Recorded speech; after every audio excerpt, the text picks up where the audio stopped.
Good morning. Opening hours with മൈഫിലേക്ക് എല്ലാ പ്രേക്ഷകരെയും സ്വാഗതം ചെയ്യുകയാണ്. ഇന്ന് നമ്മളോടൊപ്പം ചേരുന്നത് റിസർച്ച് ഹെഡായിട്ടുള്ള മിസ്റ്റർ സൂരജ് നായർ സാറാണ്. Sir, good morning and welcome to the show. Good morning. Sir, ഇന്നിപ്പോൾ നമുക്ക് പൊതുവെ വളരെ പോസിറ്റീവായിട്ടുള്ള വാർത്തകളാണ്. ചില കാര്യങ്ങൾ മാറ്റി നിർത്തിക്കഴിഞ്ഞാൽ വളരെ പോസിറ്റീവായിട്ടുള്ള അപ്ഡേഷൻസ് ആണ് വരുന്നത്. ഇപ്പോൾ ചൈന US-ഉമായിട്ടൊരു ട്രേഡ് ടാക്കിലേക്ക് എത്തുന്നു, അല്ലെങ്കിൽ അതിന് ഒരു അനുകൂല സ്ഥിതിയിലേക്ക് എത്തുന്നുണ്ട്. അതിനോടൊപ്പം തന്നെ കേരളത്തെ സംബന്ധിച്ചൊരു ചരിത്ര നിമിഷമാണ്. വിഴിഞ്ഞം എയർപോർട്ട് ഇന്നിപ്പോൾ ഉദ്ഘാടനം ചെയ്യുന്നു. പൊതുവെ വളരെ പോസിറ്റീവായിട്ടുള്ള അപ്ഡേറ്റ്സ് ആണ് നമുക്ക് ചുറ്റുമുള്ളത്. ഒപ്പം തന്നെ മാർക്കറ്റിലേക്ക് പരിശോധിക്കുകയാണെങ്കിലും 24,500 എന്നൊരു ലെവൽ മറികടന്നുകൊണ്ട് വളരെ ഹെവി ആയിട്ടൊരു വോളിയത്തിലാണ് ഇന്നിപ്പോൾ നിഫ്റ്റി 50 ട്രേഡിംഗ് നടന്നു വരുന്നത്. എല്ലാ സെക്ടേഴ്സിലും, ഏകദേശം ഭൂരിഭാഗം സെക്ടേഴ്സിലും, ചില സെക്ടേഴ്സ് ഫാർമ, അതിനോടൊപ്പം തന്നെ FMCG തുടങ്ങിയ ചില സെക്ടേഴ്സ് മാറ്റി നിർത്തി കഴിഞ്ഞാൽ എല്ലാ സെക്ടേഴ്സിലും കംപ്ലീറ്റ് ആയിട്ടൊരു ബുൾസിൻ്റെ ആധിപത്യമാണ് കാണാൻ സാധിക്കുന്നത്. സർ, ആദ്യം തന്നെ നമുക്ക് വിഴിഞ്ഞത്തിലേക്ക് തന്നെ വരാം. കാരണം ഒരു കേരളീയനാണ്, ഒരു ഇന്ത്യക്കാരനാണ്. ആ ഒരു സബ്ജക്റ്റ് പോകാതെ പറയാതെ നമുക്ക് പോകാൻ സാധിക്കില്ല. തീർച്ചയായിട്ടും വിഴിഞ്ഞത്തെ സംബന്ധിച്ച് പരിശോധിക്കുമ്പോഴേക്കും ഒരുപക്ഷെ ഇന്ത്യയുടെ തന്നെ ഈ ഒരു ഷിപ്മെൻറ്റ് ഹിസ്റ്ററി, അല്ലെങ്കിൽ ഷിപ്മെൻറ്റിൻ്റെ ഇനി മുന്നോട്ടേക്ക് ബിഫോർ ആൻഡ് ആഫ്റ്റർ വിഴിഞ്ഞം പോർട്ട് എന്ന് പറയേണ്ടി വരുമെന്ന് തോന്നുന്നു. അത്തരത്തിലുള്ള പ്രതീക്ഷകളാണ് പല സ്ഥലങ്ങളിൽ നിന്ന് ഉയർന്നു വരുന്നത്. സർ, വിഴിഞ്ഞം പോർട്ടിനെ സംബന്ധിച്ച് താങ്കളുടെ ഒരു എക്സ്പെക്ടേഷൻ എന്താണ്? ഒരു എക്കണോമിക് പോയിന്റ് ഓഫ് വ്യൂവിൽ എങ്ങനെയാണ് വിലയിരുത്തുന്നത്? അനില, ഈ വിഴിഞ്ഞത്തിലേക്ക് വളരെ സിഗ്നിഫിക്കൻ്റ് ആയിട്ടുള്ള ഒരു കാര്യമാണ് വിഴിഞ്ഞം. അപ്പോൾ വിഴിഞ്ഞം തൊട്ടുപോകാതെ നമുക്ക് ഈ ഒരു ചർച്ച മുന്നോട്ട് കൊണ്ടുപോകാൻ ഒക്കില്ല എന്നുള്ളത് വാസ്തവം തന്നെയാണ്. പക്ഷേ വിഴിഞ്ഞത്തിലേക്ക് മുമ്പ് എനിക്കൊരു കോഷൻ മാത്രം ഇൻവെസ്റ്റേഴ്സിൻ്റെ അടുത്ത്, അതായത് നമുക്കിപ്പോൾ എല്ലാ ന്യൂസും പോസിറ്റീവായിട്ടുള്ള ദിവസമാണെന്ന് അനില പറഞ്ഞല്ലോ. ശരിയാണ്, സെൻറ്റിമെൻ്റലി ആൻഡ് ഇമോഷണലി നമ്മളെല്ലാം ഇന്ന് ചാർജ്ഡ് അപ്പ് ആണ്. ഒരുപാട് കാരണത്താൽ തന്നെ ചാർജ്ഡ് അപ്പ് ആണ്. മാർക്കറ്റും ഇപ്പോൾ ഈ പറഞ്ഞ പോലെ എനിക്ക് തോന്നുന്നു, ഞാനിപ്പോൾ നോക്കുമ്പോൾ തന്നെ ഏതാണ്ട് 0.78% നിഫ്റ്റി അപ്പായിട്ടാണ്, 185 വരെ 0.78% നിഫ്റ്റി അപ്പായിട്ടാണ് കാണിക്കുന്നത്. പക്ഷേ എങ്കിലും നമ്മളൊരു കാര്യം ആലോചിക്കുക, മാർക്കറ്റിൽ എപ്പോഴും ഷോർട്ട് ചെയ്ത് പൈസ ഉണ്ടാക്കുന്ന ആൾക്കാരുണ്ട്. അതായത് മാർക്കറ്റിനെ ഷോർട്ട് ചെയ്ത് മാർക്കറ്റ് താഴേക്ക് പോകുമ്പോൾ കാശ് ഉണ്ടാക്കുന്ന ആൾക്കാരും ഇന്ത്യൻ മാർക്കറ്റിൽ ഉണ്ട് എന്നുള്ളതാണ്. അപ്പോൾ ഇന്ത്യയിൽ ഇപ്പോൾ നമുക്കുള്ള ഹാങ്ങിങ് ലൂം ഇൻ ദ എയർ നമുക്കെന്ന് വെച്ചാൽ ഒരു നാഷണൽ സെക്യൂരിറ്റിയുടെ ഒരു അൺസർട്ടനിറ്റിയാണ്. പാകിസ്ഥാനും ഇന്ത്യയും തമ്മിലുള്ള ഒരു ബോർഡർ ലൈനിലുള്ള ഒരു സ്റ്റാൻഡ് ഓഫ് രീതിയിൽ അത് എസ്കലേറ്റ് ചെയ്ത് വരും എന്നറിയില്ല. അങ്ങനെയാണെങ്കിൽ മാർക്കറ്റ് ഒന്ന് ടെമ്പററി ആയിട്ടെങ്കിലും കറക്റ്റ് ചെയ്യുകയാണെങ്കിൽ അതിൽ പ്രോഫിറ്റ് ഉണ്ടാക്കാനായിട്ടുള്ള ഒരുപാട് ഷോർട്ട് സെല്ലേഴ്സ് മാർക്കറ്റിലുണ്ട്. അപ്പോൾ ഇന്നത്തെ മാർക്കറ്റ് പൊങ്ങി നിന്നൊക്കെ ഒരു സ്ട്രക്ചറൽ ആയിട്ടുള്ള ഒരു പോസിറ്റീവ് ഔട്ട്കമ്മിലേക്ക് ജനങ്ങൾ അതിനെ ട്രീറ്റ് ചെയ്യാതിരുന്നാൽ കൊള്ളാമായിരിക്കും എന്നുള്ളൊരു കോഷൻ നമ്മൾ കൊടുക്കുന്നുള്ളൂ. ഒരു ജാഗ്രതയോടെ, അതായത് നമ്മൾ എപ്പോഴും പറയുന്നത് കോഷ്യസ് ഓപ്റ്റിമിസമാണ്. അതായത് എല്ലാം തീർന്നു എന്ന് പറയാനായിട്ടില്ല, എന്നാൽ മാർക്കറ്റിൽ നമ്മൾ ബെയറിഷും അല്ല. എന്നാൽ നമ്മൾ കൂടുതൽ നമ്മൾ ലോങ്ങർ ടേമിൽ ഓപ്റ്റിമിസ്റ്റിക് ആണ്, പോസിറ്റീവ് ആണെങ്കിൽ പോലും ഒരു ഷോർട്ട് ടേമിൽ കുറച്ച് അൺസർട്ടനിറ്റീസ് ഉണ്ട്. അത് ഒന്ന് വാച്ച് ചെയ്ത് പോവുക. ഒരുപാട് എക്സൈറ്റ്മെന്റോടുകൂടി മാർക്കറ്റിനെ സമീപിക്കാതിരിക്കുക എന്നുള്ളത് നമ്മൾ ഒരു പ്രിഫേസ് ആയിട്ട് നമ്മൾ പറഞ്ഞു വെക്കണമെന്നുള്ളൂ. രണ്ടാമത് വിഴിഞ്ഞത്തിനെ സംബന്ധിച്ച് വളരെ സിഗ്നിഫിക്കൻ്റ് ആയിട്ടുള്ള, ഈ സിഗ്നിഫിക്കൻ്റ് എന്ന് പറയുമ്പോൾ ഇന്ത്യൻ മാരിടൈം ഇൻഡസ്ട്രിയിൽ അല്ലെങ്കിൽ ഗ്ലോബൽ സപ്ലൈ ചെയിനിൽ തന്നെ വിഴിഞ്ഞം വളരെ ഹൈ സിഗ്നിഫിക്കൻസ് ഉള്ള ഒരു ഈവൻ്റ് ആയിട്ടാണ് മാറിയത്. രണ്ടാമത് നമ്മളെ സംബന്ധിച്ച്, ഒരു മലയാളിയെ സംബന്ധിച്ച്, അത് കേരളത്തിൽ അല്ലെങ്കിൽ തിരുവനന്തപുരത്ത് അല്ലെങ്കിൽ നമ്മുടെ ക്യാപിറ്റൽ സിറ്റിയിൽ വിഴിഞ്ഞം എന്ന് പറയുന്ന തിരുവനന്തപുരത്ത് സ്ഥിതി ചെയ്യുന്ന സ്ഥലത്ത് വരുന്നു എന്നുള്ളത് മാത്രമല്ല, ഇതിൻ്റെ പ്രത്യേകത എന്ന് വെച്ചാൽ നമ്മുടെ ഇവിടെയുള്ള എല്ലാ രാഷ്ട്രീയ പാർട്ടികളും എനിക്ക് തോന്നുന്നു കേരളത്തിൻ്റെ തുടക്കത്തിൽ തന്നെ CP രാമസ്വാമി അയ്യർ എൻവിസാജ് ചെയ്തിരുന്ന ഒരു ഡ്രീം, അത് പല ഗവൺമെൻറ്റും പല നേതാക്കളിൽ കൂടെ പല പാർട്ടികളിൽ കൂടെ പല ഇൻഡിഫറൻസുകളും ഒപ്പീനിയൻ ഡിഫറൻസും ഒക്കെ ഉണ്ടായിട്ട് അതൊക്കെ മറികടന്ന് ഇതാ ഇപ്പം അത് സാക്ഷാത്കാരമായിരിക്കുന്നു, ആ ഡ്രീം റിയലൈസ് ചെയ്തിരിക്കുന്നു എന്നുള്ളതാണ്. അത് മാത്രമല്ല, നമ്മൾ എപ്പോഴും ഒരു സിറ്റിയെ കുറിച്ച് ഡിസ്ക്രൈബ് ചെയ്യുമ്പോൾ അല്ലെങ്കിൽ ഒരു സ്റ്റേറ്റിനെ കുറിച്ച്, ഒരു സ്ഥലത്തിനെ കുറിച്ച് ഡിസ്ക്രൈബ് ചെയ്യുമ്പോൾ പോർട്ട് സിറ്റി എന്നാണ് പറയുന്നത്. അത് one of the oldest means of trade ആണ്. ഇപ്പോൾ വാസ്കോഡ ഗാമ വന്നു, ക്രിസ്റ്റോഫർ കൊളംബസ് അമേരിക്ക കണ്ടുപിടിച്ചു എന്നൊക്കെ പറയുന്നത് വാസ്കോഡ ഗാമ സ്പൈസസ് ട്രേഡ് ആണല്ലോ ചെയ്തിരുന്നത്. അപ്പോൾ ഇതെല്ലാം പഴയ രീതിയിലുള്ള ട്രഡീഷണൽ രീതിയിലുള്ള ഒരു ഷിപ്പിംഗ് ആണ്. അതിന്റെ ഒരു mode of transportation, logistics and supply chain എന്നുള്ളതാണ് ഏറ്റവും ചീപ്പസ്റ്റ് ഫോം ഓഫ് ട്രാൻസ്പോർട്ടേഷൻ ആണ് ഒന്നാമത്തെ കാര്യം. രണ്ടാമത്തെ കാര്യം, നമുക്ക് ഹെവി ഡ്യൂട്ടി സാധനങ്ങളായിട്ടുള്ള കമോഡിറ്റീസ്, കോൾ അല്ലെങ്കിൽ ലിക്വിഫൈഡ് ആയിട്ടുള്ള ഗ്യാസ്, ഇതെല്ലാം നമുക്ക് ട്രാൻസ്പോർട്ട് ചെയ്യാനുള്ള ഏക മാർഗം സീവേസ് ആണെന്നുള്ളതാണ്. എയർവേസിൽ നമുക്ക് പറ്റില്ല, കാര്യം അതിൻ്റെതായ വെയിറ്റേജ് അതിനകത്ത് ഉണ്ട് എന്നുള്ളതാണ്. പിന്നെ സെക്യൂരിറ്റി കൺസേൺസും ഒക്കെ വെച്ച് നോക്കിയിട്ട് ഷിപ്പിംഗ് ആണ് ഏറ്റവും കൂടുതൽ cheapest form of transport, traditional form of transport, integral form of transport എന്നുള്ള രീതിയിൽ. അതുകൊണ്ട് തന്നെ ഷിപ്പിങ്ങിൽ എന്ത് ഡെവലപ്മെൻറ്റ് ഇന്ത്യയിൽ വന്നാലും അത് വളരെ പോസിറ്റീവായിട്ടുള്ള ഒരു ഡെവലപ്മെൻ്റ് ആണ്. ഇപ്പം ഞാൻ ഈ വിഴിഞ്ഞം പോർട്ട് സംസാരിക്കുന്നതിന് മുമ്പ് ഞാൻ നമ്മുടെ പ്രേക്ഷകരോട് ഇൻവെസ്റ്ററും പറയുന്നതെന്ന് വെച്ചാൽ, 10 കൊല്ലം മുമ്പേ നാഷണൽ ജോഗ്രഫിക്ക് മുന്ദ്ര പോർട്ട്, അഡാനിയുടെ മുന്ദ്ര പോർട്ട് കവർ ചെയ്തു.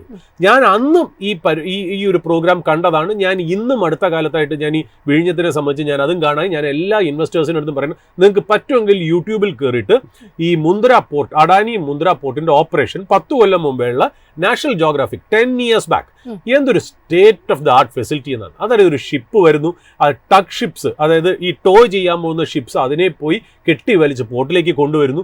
അത് കഴിഞ്ഞ് അതിനകത്തേക്ക് കാറുകൾ ലോഡ് ചെയ്യണു. ഇതെല്ലാം സമയബന്ധിതമായിട്ടാണ് നടക്കുന്നത്. അതായത് ഒരു സ്പെസിഫിക് ടൈം ഫ്രെയിമിൽ എത്രയോ ഡ്രൈവേഴ്സ് കാറുകൾ ഇങ്ങനെ അടുക്കിയിട്ട് അതിന്റെ പാർക്കിംഗ് പോലും, അതായത് ഷിപ്പിനകത്ത് അത് പാർക്ക് ചെയ്യുന്ന സീൻസ് ഉണ്ടല്ലോ, എന്തൊരു മെഷേർഡ് ആണെന്നറിയാം. അതായത് വിത്തിൻ എ സ്മോൾ ടൈം ഫ്രെയിമിലാണ് ഇത് ടേൺ അറൗണ്ട് ചെയ്ത് പോകുന്നത് എന്നുള്ളത്. അപ്പോൾ നല്ലൊരു സ്റ്റാൻഡേർഡ് ഓപ്പറേറ്റിംഗ് പ്രൊസീജിയറുള്ള എഫിഷ്യൻസിയുള്ള, നമ്മളിപ്പോൾ എയർക്രാഫ്റ്റിലൊക്കെ നമ്മൾ കയറുമ്പോൾ കണ്ടില്ലേ, സ്റ്റെപ്പ് ബൈ സ്റ്റെപ്പ് ആയിട്ട് മറ്റേ സ്വിച്ച് ക്ലോസ് ചെയ്ത് ഈ സ്വിച്ച് ക്ലോസ് ചെയ്ത് ഇത് ചെക്ക് ചെയ്യാന്ന് പറഞ്ഞ സ്റ്റാൻഡേർഡ് ഓപ്പറേറ്റിംഗ് പ്രൊസീജിയർ. അതേപോലെ വർക്ക് ചെയ്യുന്ന state of the art infrastructure structure ആയിരുന്നു നമ്മുടെ അഡാനിയുടെ കീഴിലുള്ള പോർട്ട് എന്ന്, മുന്ദ്ര പോർട്ട് എന്ന് പറയുന്നത്. അപ്പം ഞാൻ എന്തുകൊണ്ട് മുന്ദ്ര പോർട്ടിനെ പറഞ്ഞു വെച്ചു എന്ന് വെച്ചാൽ, ഈ വിഴിഞ്ഞം പോർട്ട് ഹാൻഡിൽ ചെയ്യാൻ ഇന്ന് ഇന്ത്യയിൽ കേപ്പബിൾ ആയിട്ടുള്ള ഒരു കമ്പനിയും ഓണ്ടർപ്രനറും ആണ് അഡാനി പോർട്ട്. അതായത് അതിന്റെ എക്സ്പീരിയൻസും അതിന്റെ കേപ്പബിലിറ്റിയും എല്ലാം എഫിഷ്യൻസിയോടെ റൺ ചെയ്യാനുള്ള ഓപ്പറേഷണൽ എക്സലൻസും ഉള്ള ഒരു കമ്പനിയാണ് അഡാനി. പ്രൂവഡ് ആണെന്നുള്ളത്. അപ്പൊ അഡാനി ഹാസ് ബിക്കം എന്താ പറയുക, ഒരു ഹോൾമാർക്ക് ഇൻ ഇന്ത്യൻ ഷിപ്പിംഗ് എന്നുള്ളതാണ്. പിന്നെ രണ്ടാമത്, നമ്മൾ ഈ കാലത്തേക്ക് ഒരു ഇൻവെസ്റ്റ്മെന്റ് ഐഡിയക്ക് വേണ്ടി നമ്മൾ ചീറിപ്പാഞ്ഞ് നടന്ന artificial intelligence, cloud, analytics, electric vehicle എന്നൊക്കെ പറയുമ്പോൾ there is an asset which cannot be replaced. അതായത് ഇനി ഈ അസറ്റ് റീപ്ലേസ് ചെയ്യണമെങ്കിൽ എത്രത്തോളം ഇന്നത്തെ കാലത്ത് എത്രത്തോളം കാശിട്ടാലേ ഇതേപോലെ ഒരെണ്ണം ഉണ്ടാക്കാൻ പറ്റുള്ളൂ എന്ന് ആലോചിച്ച് നോക്കും. എത്ര കൊല്ലത്തെ പ്രയത്നമാണ് വന്നത്. It is A physical, absolutely ഇതൊരു ഫിസിക്കൽ ഹാർഡ് ഇൻഫ്രാസ്ട്രക്ചർ അവിടെ ഉണ്ടെന്നുള്ളതാണ്. ഇതൊരു ഇൻവെസ്റ്റ്മെന്റ് തീം അല്ലെങ്കിൽ ഞാനൊരു സ്റ്റോക്കിനെ ബേസ് ചെയ്ത് പറയല്ല കേട്ടോ, ഒരു ബിസിനസ് എന്നുള്ള രീതിയിൽ പറയുകയാണ്. ഇതല്ലെങ്കിൽ പിന്നെ ഏതാണ് വരുന്നത് എന്നുള്ള ഒരു കാര്യം ആലോചിക്കണം. ഏതാണ്ട് 18,000 crores ഇൻവെസ്റ്റ് ചെയ്ത India's first automated deep water international container transshipments ടെർമിനലാണ് ഈ പറയുന്ന പോലെ അഡാനി എന്ന് പറയുന്നത്. അതിൽ ഏതാണ്ട് എനിക്ക് തോന്നുന്നു first automated terminal run mainly by women. അതാണ് അതിന്റെ വേറൊരു പ്രത്യേകതയും കൂടെ.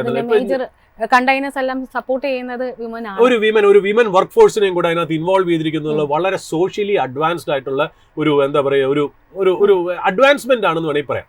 എന്തുകൊണ്ട് ഇപ്പം എനിക്ക് തന്നെ ഇപ്പം നമ്മുടെ പ്രോഗ്രാമിന് മുമ്പേ തന്നെ പല SMS-ഉം അല്ലെങ്കിൽ മെസ്സേജുകളും എനിക്ക് വന്നേക്കണം, വാട്സപ്പ് മെസ്സേജ് വന്നേക്കണം, എന്താണ് വള്ളാർപാടം ടെർമിനൽ ഇതും തമ്മിലുള്ള ഡിഫറൻസ് ഒന്ന് എക്സ്പ്ലെയിൻ ചെയ്യാമോ എന്നുള്ളത്. അപ്പം വളരെ സിമ്പിൾ ആയിട്ട് പറയണേ, വള്ളാർപാടവും ഇതേപോലുള്ള നല്ലൊരു പോർട്ട് തന്നെയാണ്. വള്ളാർപാടത്തിന്റെ ഡിഫറൻസിയേഷൻ എന്താണെന്ന് വെച്ചാൽ, വള്ളാർപാടം ഏതാണ്ട് ബാക്ക് വാട്ടർ പോർട്ടാണ്, ഡീപ് സി അല്ല. ഒരു ബാക്ക് വാട്ടർ പോർട്ട്, കടലിൽ നേരിട്ടിരിക്കുകയല്ല, ബാക്ക് വാട്ടറാണ് അതിന് ചുറ്റുമുള്ളത്. അതുകൊണ്ട് തന്നെ അതൊരു ഓൾ വെതർ പോർട്ടാണ്. അതായത് മൺസൂൺ വരുമ്പോഴൊക്കെ ഇന്ററപ്ഷൻ ഇല്ലാതെയോ ഒരു ബുദ്ധിമുട്ടില്ലാതെ, ഇപ്പൊ കടലിൽ കിടക്കുന്ന പോർട്ടാണെങ്കിൽ മൺസൂൺ വരുമ്പോൾ ഈ തിരയുടെ ഇതൊക്കെ ഉള്ളതുകൊണ്ട് അത് ഡോക്ക് ചെയ്യാനായിട്ട് ഷിപ്സിനും അല്ലെങ്കിൽ അതിലുള്ള ഓപ്പറേഷൻസിനൊക്കെ ഹാമ്പർ ചെയ്യും. എന്നാൽ വള്ളാർപാടത്തിന് അത് പ്രോബ്ലം ഇല്ല എന്നുള്ള. ബട്ട് എന്താണ് വള്ളാർപാടത്തിൽ നടക്കുന്നത്? വള്ളാർപാടത്തിൽ നടക്കുന്നത് വെച്ചാൽ, വള്ളാർപാടത്തിന്റെ ഒരു പ്രശ്നം, അതായത് വള്ളാർപാടം ശരിക്കും പറഞ്ഞാൽ വളരെ ക്ലാസിക് ആയിട്ടുള്ള ഒരു ഇൻഫ്രാസ്ട്രക്ചർ അസറ്റ് തന്നെയാണ്, അത് യാതൊരു സംശയമില്ല. നമ്മൾ ഈ പറയുന്ന ഈ പോർട്ടിന് ചുറ്റുമുള്ള ഡെപ്ത് ഉണ്ടല്ലോ, ഈ നാച്ചുറൽ ഡെപ്തിനെ നമ്മൾ ഡ്രാഫ്റ്റ് എന്നാണ് പറയുന്നത്. അതായത് ഷിപ്പിംഗ് ടേമിൽ ഡ്രാഫ്റ്റ് എന്നാണ് അതിനെ നമുക്ക് ഡെപ്ത് എന്ന് വേണമെങ്കിൽ നമുക്ക് മനസ്സിലാക്കാം. 12 മീറ്റർ ഡെപ്ത് ആണ് വള്ളാർപാടം കണ്ടെയ്നർ ടെർമിനലുള്ളത്. അതായത് 12 മീറ്ററിന് താങ്ങുന്നതിന് മുകളിലുള്ള ഷിപ്പ് വരികയാണെങ്കിൽ വള്ളാർപാടത്തേക്ക് അടുപ്പിക്കാനായിട്ട് പറ്റില്ല. അപ്പൊ കൂടുതലും വള്ളാർപാടത്തിലേക്ക് വരുന്നത് ഫീഡർ ഷിപ്സ് വള്ളാർപാടത്ത് നിന്ന് കണ്ടെയ്നറോ ഗുഡ്സോ കളക്ട് ചെയ്തിട്ട് നിയറസ്റ്റ് ബിഗ് പോർട്ടായിട്ടുള്ള കൊളംബോയിലോ സിംഗപ്പൂരിലോ കൊണ്ടുവന്ന് അവിടെ മദർ ഷിപ്പിന് കൊടുക്കുന്ന ട്രാൻസ്ഷിപ്മെന്റ് പരിപാടിയാണ് ചെയ്യുന്നത്. അപ്പൊ ഈ 12 മീറ്റർ എന്നുള്ളത് വള്ളാർപാടത്തിന് ഒരു ഡിസഡ്വാൻറ്റേജ് ആയിട്ട് നിൽക്കുകയായിരുന്നു. പക്ഷെ അടുത്ത കാലത്ത് ഇന്ത്യൻ പോർട്ട് ട്രസ്റ്റും DP വേൾഡും, അതായത് നമ്മുടെ വള്ളാർപാടം ഓപ്പറേറ്റ് ചെയ്യുന്ന DP വേൾഡും കൂടെ ചേർന്ന് 12 എന്നുള്ളത് 16 ആക്കാനുള്ള ശ്രമങ്ങൾ തുടങ്ങി. ഈ ഡ്രഡ്ജിങ്ങിന്റെ വില ബാക്ക് വാട്ടറും കൂടെ ആയതുകൊണ്ട് ഭയങ്കര കോസ്റ്റ് ഹൈ ആണ് വള്ളാർപാടത്തിൽ നിന്ന്. എങ്കിലും 16 ആക്കണമെന്നുള്ളൊരു ഗുഡ് ന്യൂസും കൂടെ ഉണ്ട്. അത് വള്ളാർപാടത്തിനെ സംബന്ധിച്ചും നല്ല കാര്യങ്ങൾ തന്നെയാണ്. പക്ഷേ അപ്പോഴും 16 മുകളിലുള്ള ഷിപ്സ് വരികയാണ്, അതായത് 16 മുകളിൽ ഡെപ്ത് ആവശ്യമുള്ള മദർ ഷിപ്സ് വരുമ്പോൾ വള്ളാർപാടത്തിന് പറ്റാത്തതുകൊണ്ട് തന്നെ ഇത് തീർച്ചയായിട്ടും അവിടെയാണ് വിഴിഞ്ഞത്തിന്റെ റെലവൻസ് വരുന്നത്. അതായത് വിഴിഞ്ഞം എന്ന് പറയുന്നത് നാച്ചുറൽ ഡെപ്ത് തന്നെ 18 to 20 മീറ്റേഴ്സ് ആണെന്നുള്ളത്. 18 to 20 മീറ്റേഴ്സ്. ഇൻഫാക്ട് നമ്മൾ പറയുന്നത് natural draft is near to 20 to 24 metres എന്ന് വരെയും പറയുന്നുണ്ട്. അപ്പോൾ ഇതേപോലെ വലിയ കണ്ടെയ്നർ ഷിപ്സിനും അത് വരാം എന്നുള്ളതാണ്. അതിന്റെ മദർ ഷിപ്പിനും അവിടെ വരാം എന്നുള്ള VLCC വെരി ലാർജ് കണ്ടെയ്നേഴ്സ് ഒക്കെ അവിടെ വരാം എന്നുള്ളതും കൂടെയാണ് നമുക്ക് മനസ്സിലാക്കുക. അപ്പോൾ അതിന്റെ റെലവൻസ് എന്ന് വെച്ചാൽ നമ്മൾ ഇവിടുന്ന് എക്സ്പോർട്ട് ചെയ്യുന്ന ഒരാൾക്ക് നമുക്കിപ്പോൾ യൂറോപ്പോ US അതാത് വലിയ വലിയ രാജ്യങ്ങളിലേക്ക് എക്സ്പോർട്ട് ചെയ്യണമെങ്കിൽ ഏറ്റവും നല്ലത് ഈ ലാർജർ ഷിപ്പിലേക്ക് ലോഡ് ചെയ്യാന്നുള്ളത്. ആ ലാർജർ ഷിപ്പ് ലോഡ് ചെയ്യണമെങ്കിൽ അത് വള്ളാർപാടം അല്ല, വിഴിഞ്ഞത്തേക്കായിരിക്കും വരുന്നത്. വിഴിഞ്ഞത്ത് നിന്ന് ഡയറക്ട്ലി ചെയ്യാമെന്നുള്ള കോസ്റ്റ് ഭയങ്കരമായിട്ട് മിനിമൈസ് ചെയ്യും എന്നുള്ളതാണ് ഒരു കാര്യം. രണ്ടാമത്തെ കാര്യം നമ്മൾ ഈ പറയുന്ന പോലെ എന്നാൽ ചെറിയ ചെറിയ ഷിപ്മെന്റ്സ് നമുക്ക് ഇപ്പോഴും വള്ളാർപാടത്ത് നിന്ന് തന്നെ ചെയ്യാം. അപ്പോൾ 16 മീറ്ററിന് താഴെ വന്നാൽ ഇപ്പോൾ പ്രസന്റ്ലി 12 മീറ്ററിന് താഴെ വരുന്ന ഷിപ്സിന് അവിടെ നിന്നും കേറ്റർ ചെയ്യാൻ പറ്റും എന്നുള്ളതാണ്. അപ്പോൾ വലിയ വലിയ കണ്ടെയ്നേഴ്സിനൊക്കെ അല്ലെങ്കിൽ വലിയ വലിയ ഷിപ്മെന്റ്സിന്, വലിയ വലിയ കണ്ടെയ്നർ അല്ല, വലിയ വലിയ ഷിപ്മെന്റ്സിന് US-ലേക്കോ യൂറോപ്പിലേക്കോ ഒക്കെ ഉള്ളത് നേരെ വിഴിഞ്ഞത്തിലേക്ക് വരും എന്നുള്ളതാണ് അതിനകത്ത് ഇമ്പോർട്ടൻ്റ് ആയിട്ടുള്ള സംഭവം. അപ്പോൾ ഇതിനകത്ത് ഏതാണ്ട് നമുക്ക് കിട്ടിയ ഒരു ഇൻഫർമേഷൻ അനുസരിച്ച് phase 1 1 മില്യൺ TEU ആണ് ഹാൻഡിൽ ചെയ്യാൻ പറ്റുന്നത്. 1 മില്യൺ TEU വരും ഫേസുകളിൽ, അതായത് phase 2, phase 3, phase 4 കൂടി ചേർന്ന് അവർക്ക് ഏതാണ്ട് 6.2 മില്യൺ TEU ഇതാണ് അതിന്റെ യൂണിറ്റ്. TEU എന്ന് വെച്ചാൽ 20 ഫൂട്ട് ഈക്വലന്റ്. അതായത് TEU എന്ന് പറയില്ലേ നമ്മൾ ഈ എന്താണ് എന്ന് പറഞ്ഞാൽ കണ്ടെയ്നർ ആണ് ഈ TEU എന്ന് പറഞ്ഞത്. അതായത് 20 feet long, 8 feet width, 8 feet എന്താ പറയുക ടോൾ, ഇത്രയുമായിട്ടുള്ളതിനെയാണ് ഒരു കണ്ടെയ്നർ. അതിനെയാണ് നമ്മളൊരു TEU എന്ന് പറയുന്നത്. അപ്പോൾ ആ ഒരു TEU ഹാൻഡിൽ ചെയ്യുന്ന കപ്പാസിറ്റിയാണ് നമ്മൾ പറഞ്ഞ phase 1-ലും സബ്സിക്വന്റ് ഫേസസിലും എന്താണെന്നുള്ളത്. പിന്നെ വിഴിഞ്ഞത്തിന്റെ പ്രത്യേകത എന്താ? ഇന്റർനാഷണൽ സീ റൂട്ടിൽ നിന്ന് 10 നോട്ടിക്കൽ മൈൽസ് മാത്രമേ ഉള്ളൂ. അപ്പോൾ ഈ 10 നോട്ടിക്കൽ മൈൽസ് എന്ന് പറയുമ്പോൾ നമുക്ക് ഇന്റർനാഷണൽ ഷിപ്പിംഗ് ആയിട്ട് കണക്ട് ചെയ്യാനായിട്ട് ഭയങ്കര ഇമ്പോർട്ടൻ്റ് ആണ്. അത് മാത്രമല്ല ഏതാണ്ട് നമ്മൾ നോക്കുമ്പോൾ ഏതാണ്ട് 20 എനിക്ക് തോന്നുന്നു 2 കിലോമീറ്റേഴ്സ് ഫ്രം നാഷണൽ ഹൈവേ. അതായത് ഈ പോർട്ടിൽ നിന്ന് നാഷണൽ ഹൈവേയിലേക്ക് ഒരു ഗുഡ്സ് ട്രാൻസ്പോർട്ട് ചെയ്യാൻ 2 കിലോമീറ്റർ, റെയിൽവേ ലൈനിലേക്ക് കണക്ട് ചെയ്യാനായിട്ട് 12 കിലോമീറ്റർ, എയർപോർട്ടിലേക്ക് കണക്ട് ചെയ്യാനായിട്ട് 15 കിലോമീറ്റർ. അപ്പോൾ ഇങ്ങനത്തെ രീതിയിൽ സ്ട്രാറ്റജിയിൽ ലൊക്കേറ്റഡ് ആണ്.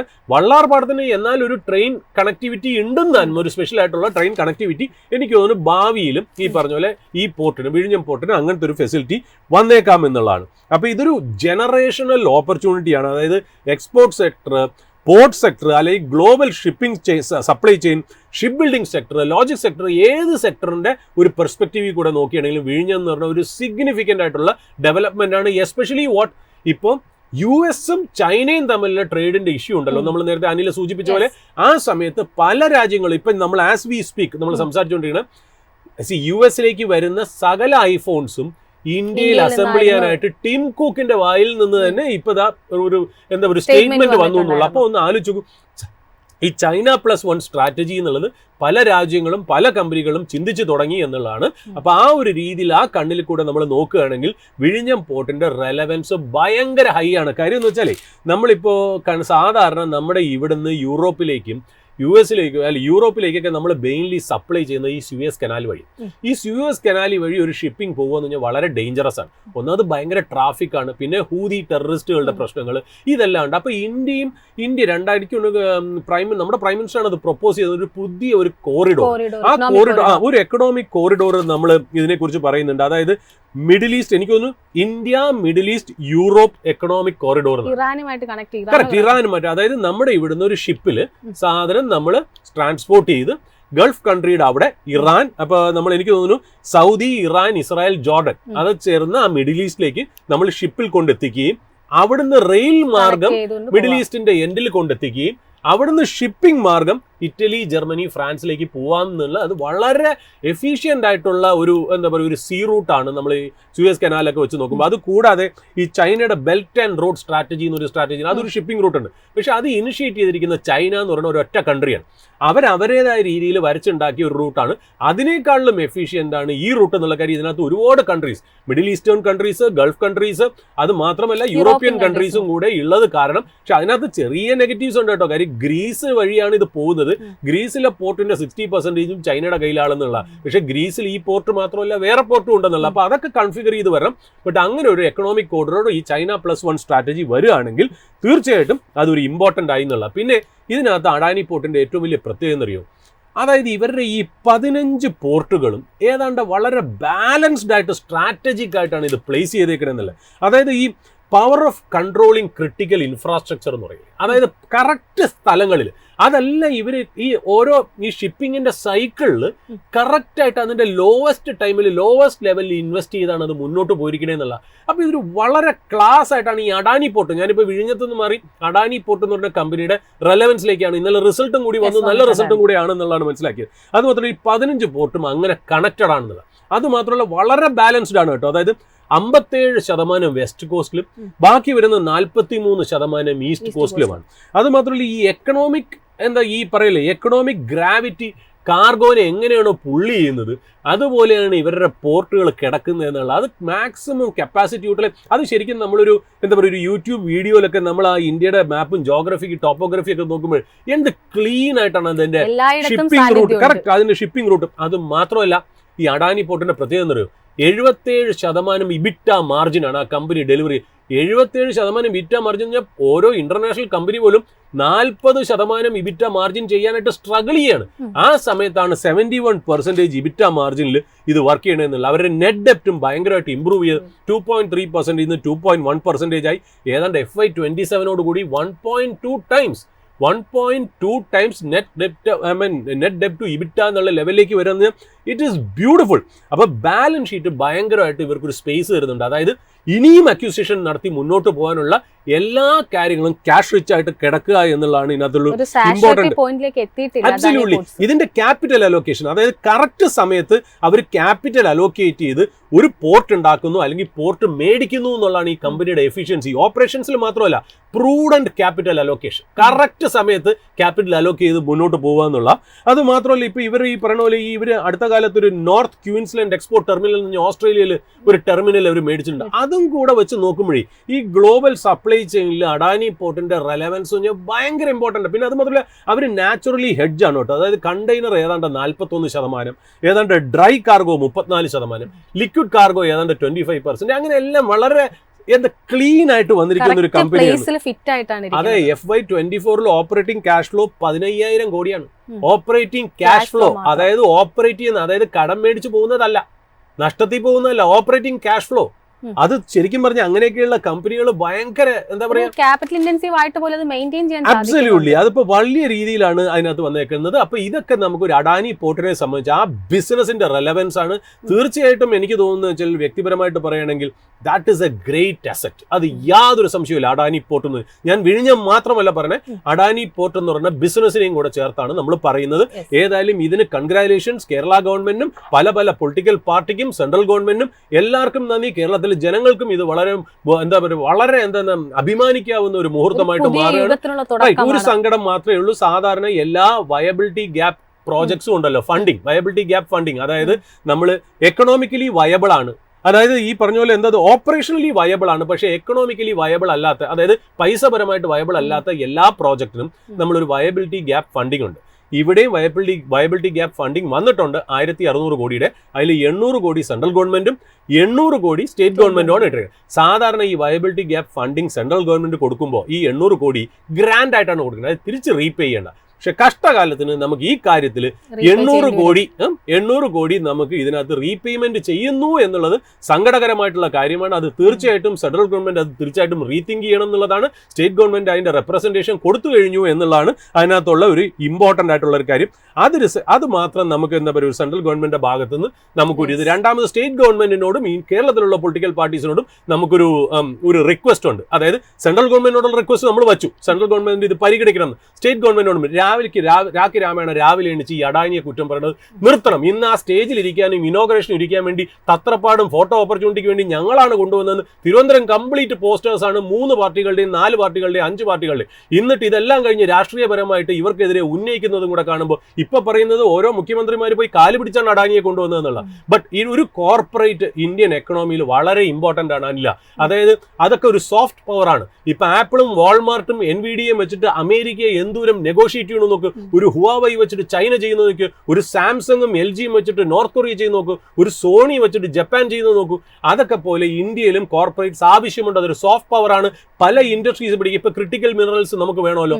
ഇതേപോലെ വലിയ കോർപ്പറേറ്റ്സ് വിചാരിച്ചാലേ പറ്റുള്ളൂ, ഗവൺമെന്റ് പറ്റില്ല. മൊസാംബിക്കിലും ഇന്തോനേഷ്യയിലും ഉക്രൈനിലും ഒക്കെ പോയി ഡീൽ സ്ട്രൈക്ക് ചെയ്യണം. അതിനൊക്കെ കോർപ്പറേറ്റ്സിന്റെ ആവശ്യമുണ്ട്. അതിൽ അംബാനിയാണോ അഡാനിയാണോ ഇനി ആര് വരണോ, ടാറ്റ ബിർള, ഇതൊന്നും നമുക്ക് പ്രശ്നമില്ല. പക്ഷെ ഒരു കോർപ്പറേറ്റ്സ് ഈ ഇന്ത്യൻ എക്കണോമിയുടെ നെടുന്തൂണാണെന്നുള്ളത് നമ്മുടെ ഇവിടുത്തെ ലോക്കൽ പൊളിറ്റിക്കൽ പാർട്ടിയും ലോക്കൽ മാധ്യമങ്ങളും അത് മനസ്സിലാക്കി രാവിലെ മുതൽ ഈ അഡാനിയെയും അംബാനിയെയും ബജാജിനെയും ടാറ്റയൊക്കെ കൂടി, ഈ ബജാജും ടാറ്റയും കോർപ്പറേറ്റ്സ് ആണല്ലോ, ഇവരെ ആരെയും നമ്മൾ കുറ്റം പറയുന്നില്ലല്ലോ, ഇവരെ മാത്രം. ഒരു പക്ഷേ ഇന്ത്യൻ സിസ്റ്റത്തിൽ ബാക്കി എല്ലാ കോർപ്പറേറ്റ്സും ടാരിഫ് കാരണം രക്ഷപ്പെട്ടവരാ. അതായത് അവരുടെ ഇൻഡസ്ട്രിയെ പ്രൊട്ടക്ട് ചെയ്യാൻ വേണ്ടി ഇന്ത്യ ഇൻഡിപെൻഡൻസിന് ശേഷം പുറത്തുനിന്ന് വരുന്ന സ്റ്റീലായാലും ശരി, ഓട്ടോമൊബൈൽ ആയാലും ശരി, അതിനെ ടാരിഫ് വെച്ച് ആർട്ടിഫിഷ്യലായിട്ട് പ്രൊട്ടക്ട് ചെയ്തിട്ടാണ് ഈ കോർപ്പറേറ്റ്സ് ആയ ടാറ്റയുടെയും ബജാജിനെയും RPGയെയും SRനെയും ബിർളേനെയും റിലയൻസിനെയും ഒക്കെ സഹായിച്ചിരിക്കുന്നത്. ഒരു പക്ഷേ ബാങ്കിൽ നിന്ന് ലോൺ എടുത്ത് അസറ്റ് ഉണ്ടാക്കി സ്വെറ്റ് ചെയ്ത് ഏക കോർപ്പറേറ്റ് ചിലപ്പോൾ അഡാനി ആയിരിക്കും എന്നുള്ള കാര്യമാണ് വാസ്തവമായിട്ട് നമ്മളിവിടെ പറയേണ്ടത്. അതുകൊണ്ട് ഈ അഡാനിയോടുള്ള സ്നേഹം കൊണ്ട് പറയുകയല്ല, ഇന്ത്യൻ എക്കണോമിയും നമ്മുടെ കേരളത്തിലെ ചിന്താഗതിയും ഇതോടുകൂടിയെങ്കിലും ഈ വിഴിഞ്ഞം പോട്ട് ഒരു കണ്ണു തുറക്കലാവട്ടെ എന്ന് മാത്രം നമ്മൾ പറയുന്നു.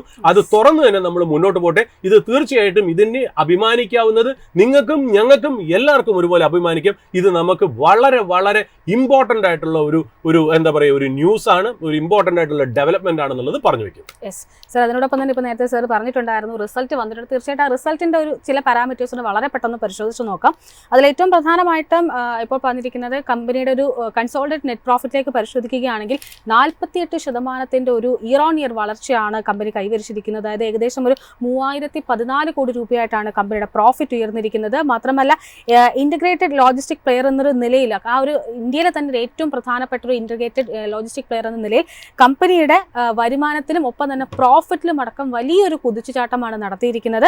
അതിൻ്റെ ഒരു റിസൾട്ട്, ഈ ഒരു റിസൾട്ടിനോട് തീർച്ചയായിട്ടും വളരെ അഗ്രസീവായിട്ടാണ് വിപണിയും റിയാക്ട് ചെയ്തിരിക്കുന്നത്. ഇന്നിപ്പോൾ പ്രധാനമായിട്ടും അദാനി പോർട്സിലേക്ക് നോക്കുകയാണെങ്കിൽ തുടക്കത്തിൽ ആദ്യത്തെ ഒരു 15 മിനിറ്റുകളൊക്കെ പിന്നിടുമ്പോഴേക്കും ഏകദേശം ഒരു 4% മുകളിലുള്ള ഒരു കുതിപ്പാണ് നടത്തിയിട്ടുണ്ടായിരുന്നത്. ഇപ്പോൾ നേരിയ തോതിലുള്ള ഒരു പ്രോഫിറ്റ് ടേക്കിംഗ് നടക്കുന്നുണ്ട് എങ്കിൽ പോലും ബട്ട് സ്റ്റിൽ ഇപ്പോഴും 4.04% ഒരു മുന്നേറ്റമാണ് ഇപ്പോൾ റിപ്പോർട്ട് ചെയ്തിരിക്കുന്നത്. ഏതായാലും സർ, അതിനോടൊപ്പം തന്നെ ഇപ്പോൾ ഇത്ര പോസിറ്റീവായിട്ടുള്ള കാര്യങ്ങളൊക്കെ സൂചിപ്പിച്ചിട്ടുണ്ടായിരുന്നു. അതിനോടൊപ്പം തന്നെ ചില കോഷൻ കൂടി, അതായത് സർ നേരത്തെ പറഞ്ഞ പോലെ ജാഗ്രത സ്വീകരിക്കേണ്ടുന്ന ചില കാര്യങ്ങൾ കൂടി എത്തിയിട്ടുണ്ടെന്ന് തോന്നുന്നു. അതിലേറ്റവും പ്രധാനമായിട്ട് നമുക്കിപ്പോൾ നോക്കേണ്ടുന്നത് തീർച്ചയായിട്ടും സൊമാറ്റോയുമായും അഥവാ എറ്റേണലുമായി ബന്ധപ്പെട്ടുള്ള ചില അപ്ഡേഷൻസ് ആണ്. കമ്പനി അവരുടെ റിസൾട്ട് പബ്ലിഷ് ചെയ്തിട്ടുണ്ടായിരുന്നു. ഒരു പക്ഷേ നമ്മളുടെ ഈ ഫോർത്തിൽ തന്നെ നമ്മളൊക്കെ ഏറ്റവും അധികം ക്വസ്റ്റ്യൻ ചെയ്യപ്പെട്ടിരിക്കുന്നതും കമൻസ് വന്നിരിക്കുന്നതും ഒക്കെ സൊമാറ്റോ ഇത്രയധികം ഒരു മൾട്ടിബാഗറായിട്ടും എന്തുകൊണ്ട് നമ്മളതിനെ സപ്പോർട്ട് ചെയ്യുന്നില്ല, ഒരു മൾട്ടിബാഗർ സ്റ്റോക്ക് ആണെന്ന് പറഞ്ഞിട്ട് പോലും നിങ്ങളൊന്നും അതിൻ്റെ ഒരു പോസിറ്റീവ് സൈഡ് കാണുന്നില്ല, മോശം സ്റ്റോക്ക് ആണെന്ന രീതിയിലൊക്കെ പറഞ്ഞ് വലിയ തോതിൽ നെഗറ്റീവ് കമൻസ് ഒക്കെ വന്നിട്ടുണ്ടായിരുന്നു. പക്ഷേ റിസൾട്ട് വന്നപ്പോൾ ഏകദേശം നമ്മൾ പറഞ്ഞ കാര്യം, സാർ സൂചിപ്പിച്ച കാര്യങ്ങളൊക്കെ കറക്റ്റ് ആണെന്ന തരത്തിലുള്ള റിസൾട്ടാണ് കമ്പനി പബ്ലിഷ് ചെയ്തിരിക്കുന്നത്. ആ റിസൾട്ടിലേക്ക് കൂടി ഒന്ന് പോകാം. അതിനു മുമ്പ് നമുക്കിപ്പോൾ മാർക്കറ്റിൻ്റെ ഒരു അപ്ഡേറ്റ് എടുക്കേണ്ടതുണ്ട്. മാർക്കറ്റിൻ്റെ അപ്ഡേറ്റ്സുമായിട്ട് നമ്മളോടൊപ്പം റിസർച്ച് ഡെസ്കിൽ നിന്നും നിഖിലാണ് ചേരുന്നത്. Good morning Nikhil. Good morning Anila. Nikhil, ഇന്നിപ്പോൾ മാർക്കറ്റിലേക്ക് നോക്കുമ്പോൾ തീർച്ചയായിട്ടും ഒരു പോസിറ്റിവിറ്റി നമുക്ക് കാണാൻ സാധിക്കുന്നുണ്ട്. 24,500 എന്നൊരു ലെവൽ സസ്റ്റെയിൻ ചെയ്യാനായിട്ട് ഇൻഡെക്സിന് സാധിക്കുന്നുണ്ട്. ഏകദേശം 240 പോയിന്റ്സിന്റെ കുതിപ്പാണ് നടത്തിയിരിക്കുന്നത്. എന്തൊക്കെയാണ് മാർക്കറ്റിന്റെ നിലവിലത്തെ മറ്റ് അപ്ഡേറ്റ്സ്? അതിലെ നിലവിലെ മാർക്കറ്റ് പരിശോധിക്കുകയാണെങ്കിൽ ഏകദേശം 1% നേട്ടത്തിലേക്ക് നിഫ്റ്റി 50 കടന്നിരിക്കുന്നു. ഈ വാരത്തിലെ അവസാന ട്രേഡിംഗ് ദിനത്തിൽ വളരെ മികച്ചൊരു പെർഫോമൻസ് തന്നെയാണ് നിഫ്റ്റി 50യുടെ ഭാഗത്ത് നിന്ന് ഉണ്ടായിക്കൊണ്ടിരിക്കുന്നത്.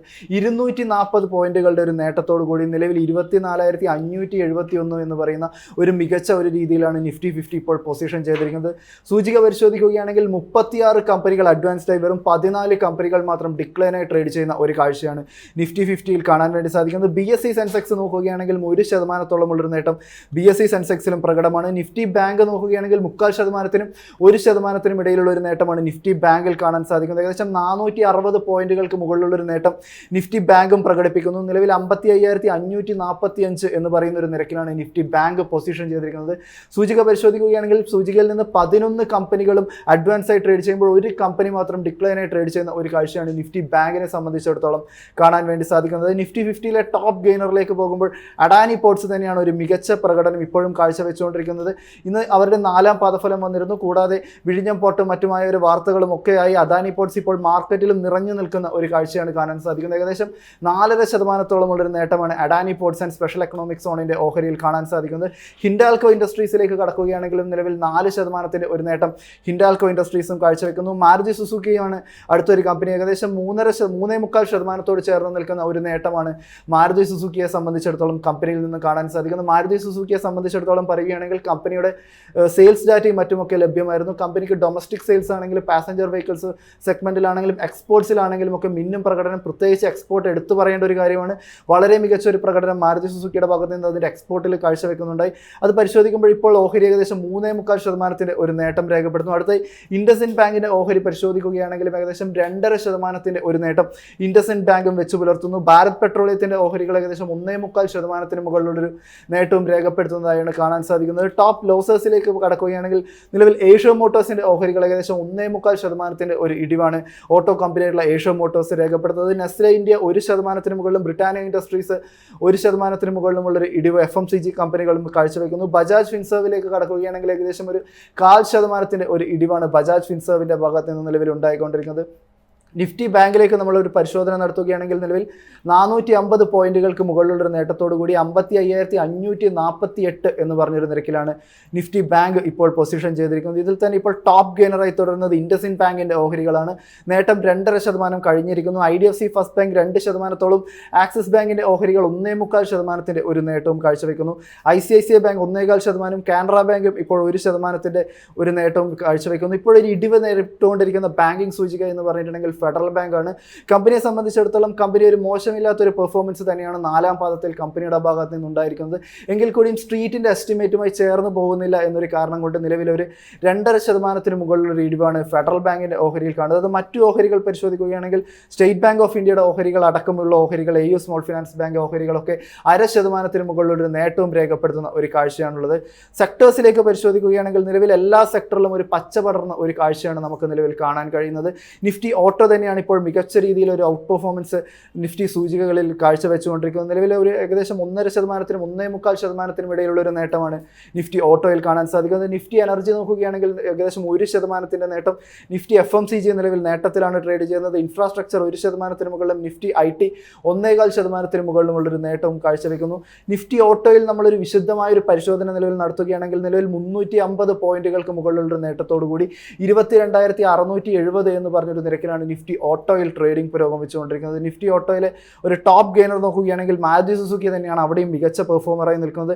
അപ്പോളോ ടയർസിന്റെ ഓഹരികൾ നോക്കുകയാണെങ്കിൽ നിലവിൽ 1.25% ഒരു നേട്ടം. ബാലകൃഷ്ണ ഇൻഡസ്ട്രീസ് 1.5%-ന് മുകളിലും, MRF ഓഹരികൾ 0.25%-ന് മുകളിലും, ബോഷ് 0.5%-ന് മുകളിലുമുള്ള ഒരു നേട്ടം കാഴ്ചവെക്കുന്നു. അങ്ങനെ എല്ലാ കമ്പനികളും നിഫ്റ്റി ഓട്ടോയിൽ നിന്ന് മികച്ച രീതിയിൽ പെർഫോം ചെയ്യുന്ന എക്സൈഡ് ഇൻഡസ്ട്രീസിലേക്ക് കടക്കുകയാണെങ്കിൽ നിലവിൽ 2.5% ഒരു നേട്ടമാണ് എക്സൈഡ് ഇൻഡസ്ട്രീസിൽ കാണാൻ സാധിക്കുന്നത്. മുൻ ദിവസങ്ങളിൽ പാദഫലങ്ങളൊക്കെ വന്നിരുന്ന ഒരു കമ്പനിയാണ് എക്സൈഡ് ഇൻഡസ്ട്രീസ്. ഇപ്പോൾ നിലവിലെ ഒരു മാർക്കറ്റ് പെർഫോമൻസ് നോക്കുമ്പോൾ 2.5%-ന് മുകളിലുള്ള ഒരു പെർഫോമൻസ് എക്സൈഡിന്റെ ഭാഗത്ത് നിന്ന്. അടുത്ത നിഫ്റ്റി മെറ്റലിലേക്ക് കടക്കുകയാണെങ്കിൽ 1.5% ഒരു നേട്ടമാണ് നിഫ്റ്റി മെറ്റൽ സൂചികയിലുള്ളത്. 8,705 എന്ന് പറഞ്ഞൊരു നിരക്കിലാണ് നിഫ്റ്റി മെറ്റലിൽ ട്രേഡിംഗ് പുരോഗമിച്ചുകൊണ്ടിരിക്കുന്നത്. സൂചിക പരിശോധിക്കുകയാണെങ്കിൽ നിലവിൽ ജിൻഡാൽ സ്റ്റെയിൻലെസിന്റെ ഓഹരികൾ വളരെ മാർജിനലായ ഒരു നേട്ടം കാഴ്ചവെക്കുന്നു. ഇപ്പോൾ ഒരു ടോപ്പ് ഗെയിനറായിട്ട് നിലനിൽക്കുന്ന ഹിന്ദുസ്ഥാൻ കോപ്പറിന്റെ ഓഹരികളാണ്. 2.5%-ന്റെ ഒരു നേട്ടം ഹിന്ദുസ്ഥാൻ കോപ്പറിന്റെ ഭാഗത്ത് നിന്ന്. ഹിന്ദുസ്ഥാൻ സിങ്കിലേക്ക് കടക്കുകയാണെങ്കിൽ 0.25%-ന് മുകളിലുള്ളൊരു നേട്ടം. സ്റ്റീൽ അതോറിറ്റി ഓഹരികൾ 2.25%-ന് മുകളിലുള്ളൊരു നേട്ടം. NMDCയുടെ ഓഹരികൾ 3.25%-ന് മുകളിലുമുള്ളൊരു മികച്ച പെർഫോമൻസ് നിഫ്റ്റി മെറ്റൽ ഓഹരിക്ക് നിലവിൽ കരുത്ത് പകരുന്ന ഒരു കാഴ്ചയാണ് നമുക്ക് നിലവിൽ കാണാൻ വേണ്ടി സാധിക്കുക. നിഫ്റ്റി ഇൻഫ്രാസ്ട്രക്ചറിലേക്ക് കടക്കുകയാണെങ്കിൽ ഏകദേശം 1%-ന് മുകളിലുള്ളൊരു നേട്ടത്തോടുകൂടി 8,883 എന്ന് പറഞ്ഞ ഒരു നിരക്കിലാണ് നിഫ്റ്റി ഇൻഫ്രാസ്ട്രക്ചറിൽ ട്രേഡിംഗ് പുരോഗമിക്കുന്നത്. ഇതിൽ തന്നെ ഇപ്പോൾ ടോപ്പ് ഗെയിനർ നോക്കുകയാണെങ്കിൽ ഹിന്ദുസ്ഥാൻ പെട്രോളിയത്തിന്റെ ഭാഗത്ത് നിന്ന് വളരെ മികച്ച പെർഫോമൻസ് ഉണ്ടായിക്കൊണ്ടിരിക്കുന്നത്. ഏകദേശം 2.25%-ന് മുകളിലുള്ള ഒരു നേട്ടമാണ് ഹിന്ദുസ്ഥാൻ പെട്രോളിയം കാഴ്ചവെച്ചുകൊണ്ടിരിക്കുന്നത്. ഗോദ്രേജ് പ്രോപ്പർട്ടീസിലേക്ക് കടക്കുകയാണെങ്കിൽ 2%-ന് മുകളിലും, ബാലകൃഷ്ണ ഇൻഡസ്ട്രീസ് 1.5%-ന് മുകളിലുമുള്ളൊരു നേട്ടത്തിലെത്തുന്നു. DLFിലേക്ക് കടക്കുകയാണെങ്കിലും 1.25%-ന്റെ നേട്ടം. ഇന്ത്യൻ ഓയിലിന്റെ ഓഹരികൾ, ഇന്ത്യൻ ഓയിൽ കോർപ്പറേഷന്റെ ഓഹരികൾ നിലവിൽ 4%-ന്റെ ഒരു മിന്നും പ്രകടനം തന്നെ കാഴ്ചവെക്കുന്ന ഒരു വാർത്തയാണ് നമുക്ക് നിലവിൽ പങ്കുവെക്കാനായിട്ടുള്ളത്. അടുത്തായി നമുക്ക് ചില ബ്രോക്കറേജ് റിപ്പോർട്ടുകൾ കൂടി ലഭ്യമായിട്ടുണ്ട്. അവ കൂടി പരിശോധിക്കുകയാണെങ്കിൽ സൊമാറ്റോ, അതായത് 4ാം പാദഫലങ്ങളും മറ്റുമൊക്കെ വന്നൊരു കമ്പനിയാണ്. പ്രതീക്ഷക്കൊത്തുയർന്ന അല്ലെങ്കിൽ വിപണി പ്രതീക്ഷിച്ചത്, പല ഇൻവെസ്റ്റേഴ്സ് പ്രതീക്ഷിച്ചതുപോലെയുമായ ഒരു പെർഫോമൻസ് കാഴ്ചവെക്കാൻ സാധിക്കാതെ പോയ ഇറ്റേണൽ അഥവാ സൊമാറ്റോയുടെ ഒരു ബ്രോക്കർ നൊമൂറ നൽകിയ ഒരു ബ്രോക്കറേജ് റിപ്പോർട്ടാണ് നമ്മൾക്ക് പരിശോധിക്കാനുള്ളത്. ഒരു ബൈ റേറ്റിംഗ് ആണ് നൽകിയിരിക്കുന്നത്. ടാർഗറ്റ് പ്രൈസ് ആയിട്ട് നിലവിൽ 280 രൂപയാണ് പറഞ്ഞിരിക്കുന്നത്. എറ്റേണൽ പരിശോധിക്കുകയാണെങ്കിൽ നിലവിൽ 235 എന്ന് പറഞ്ഞൊരു നിരക്കിലാണ് ഇപ്പോൾ ട്രേഡിംഗ് പുരോഗമിക്കുന്നത്. ആദ്യം 290 നൽകിയിരിക്കുന്ന ഒരു ടാർഗറ്റ് പ്രൈസിൽ ഒരു കുറവ് വരുത്തി നിലവിൽ 280 അവർ മാറ്റിയിരിക്കുകയാണ്. അതായത് കമ്പനി ഒരു കോമ്പറ്റീഷൻസും മറ്റുമൊക്കെ ഫേസ് ചെയ്യാൻ വേണ്ടി വെൽ പൊസിഷൻഡ് ആണ് എന്നൊരു കാര്യമാണ് നൊമൂറ നിലവിൽ ചൂണ്ടിക്കാണിക്കുന്നത്. കമ്പനിയുടെ മറ്റ് കാര്യങ്ങൾ എബിഡയും മറ്റുമൊക്കെ കമ്പനി എബിഡ ലെവലിൽ പരിശോധിക്കുമ്പോൾ ഒരു ക്യാഷ് ബേണിംഗ് നടത്തുന്നില്ല എന്നൊരു കാര്യമാണ് ഇപ്പോൾ നൊമൂറ ചൂണ്ടിക്കാണിക്കുന്നത്. കമ്പനിയെ സംബന്ധിച്ചിടത്തോളം പരിശോധിക്കുകയാണെങ്കിൽ ഏകദേശം 19,000 റെസ്റ്റോറൻറ്റുകളെ കമ്പനി പ്ലാറ്റ്ഫോമിൽ നിന്ന് ഡീലിസ്റ്റ് ചെയ്തിട്ടുണ്ട്. എങ്കിൽ കൂടിയും കമ്പനിയുടെ ഒരു ഗ്രോസ് ഓർഡർ വാല്യൂസും മറ്റും നോക്കുമ്പോൾ കാര്യമായൊരു ഇടിവ് വന്നിട്ടില്ല എന്നൊരു കാര്യമാണ് നിലവിൽ നൊമൂറ ഇപ്പോൾ പങ്കുവച്ചിരിക്കുന്നത്.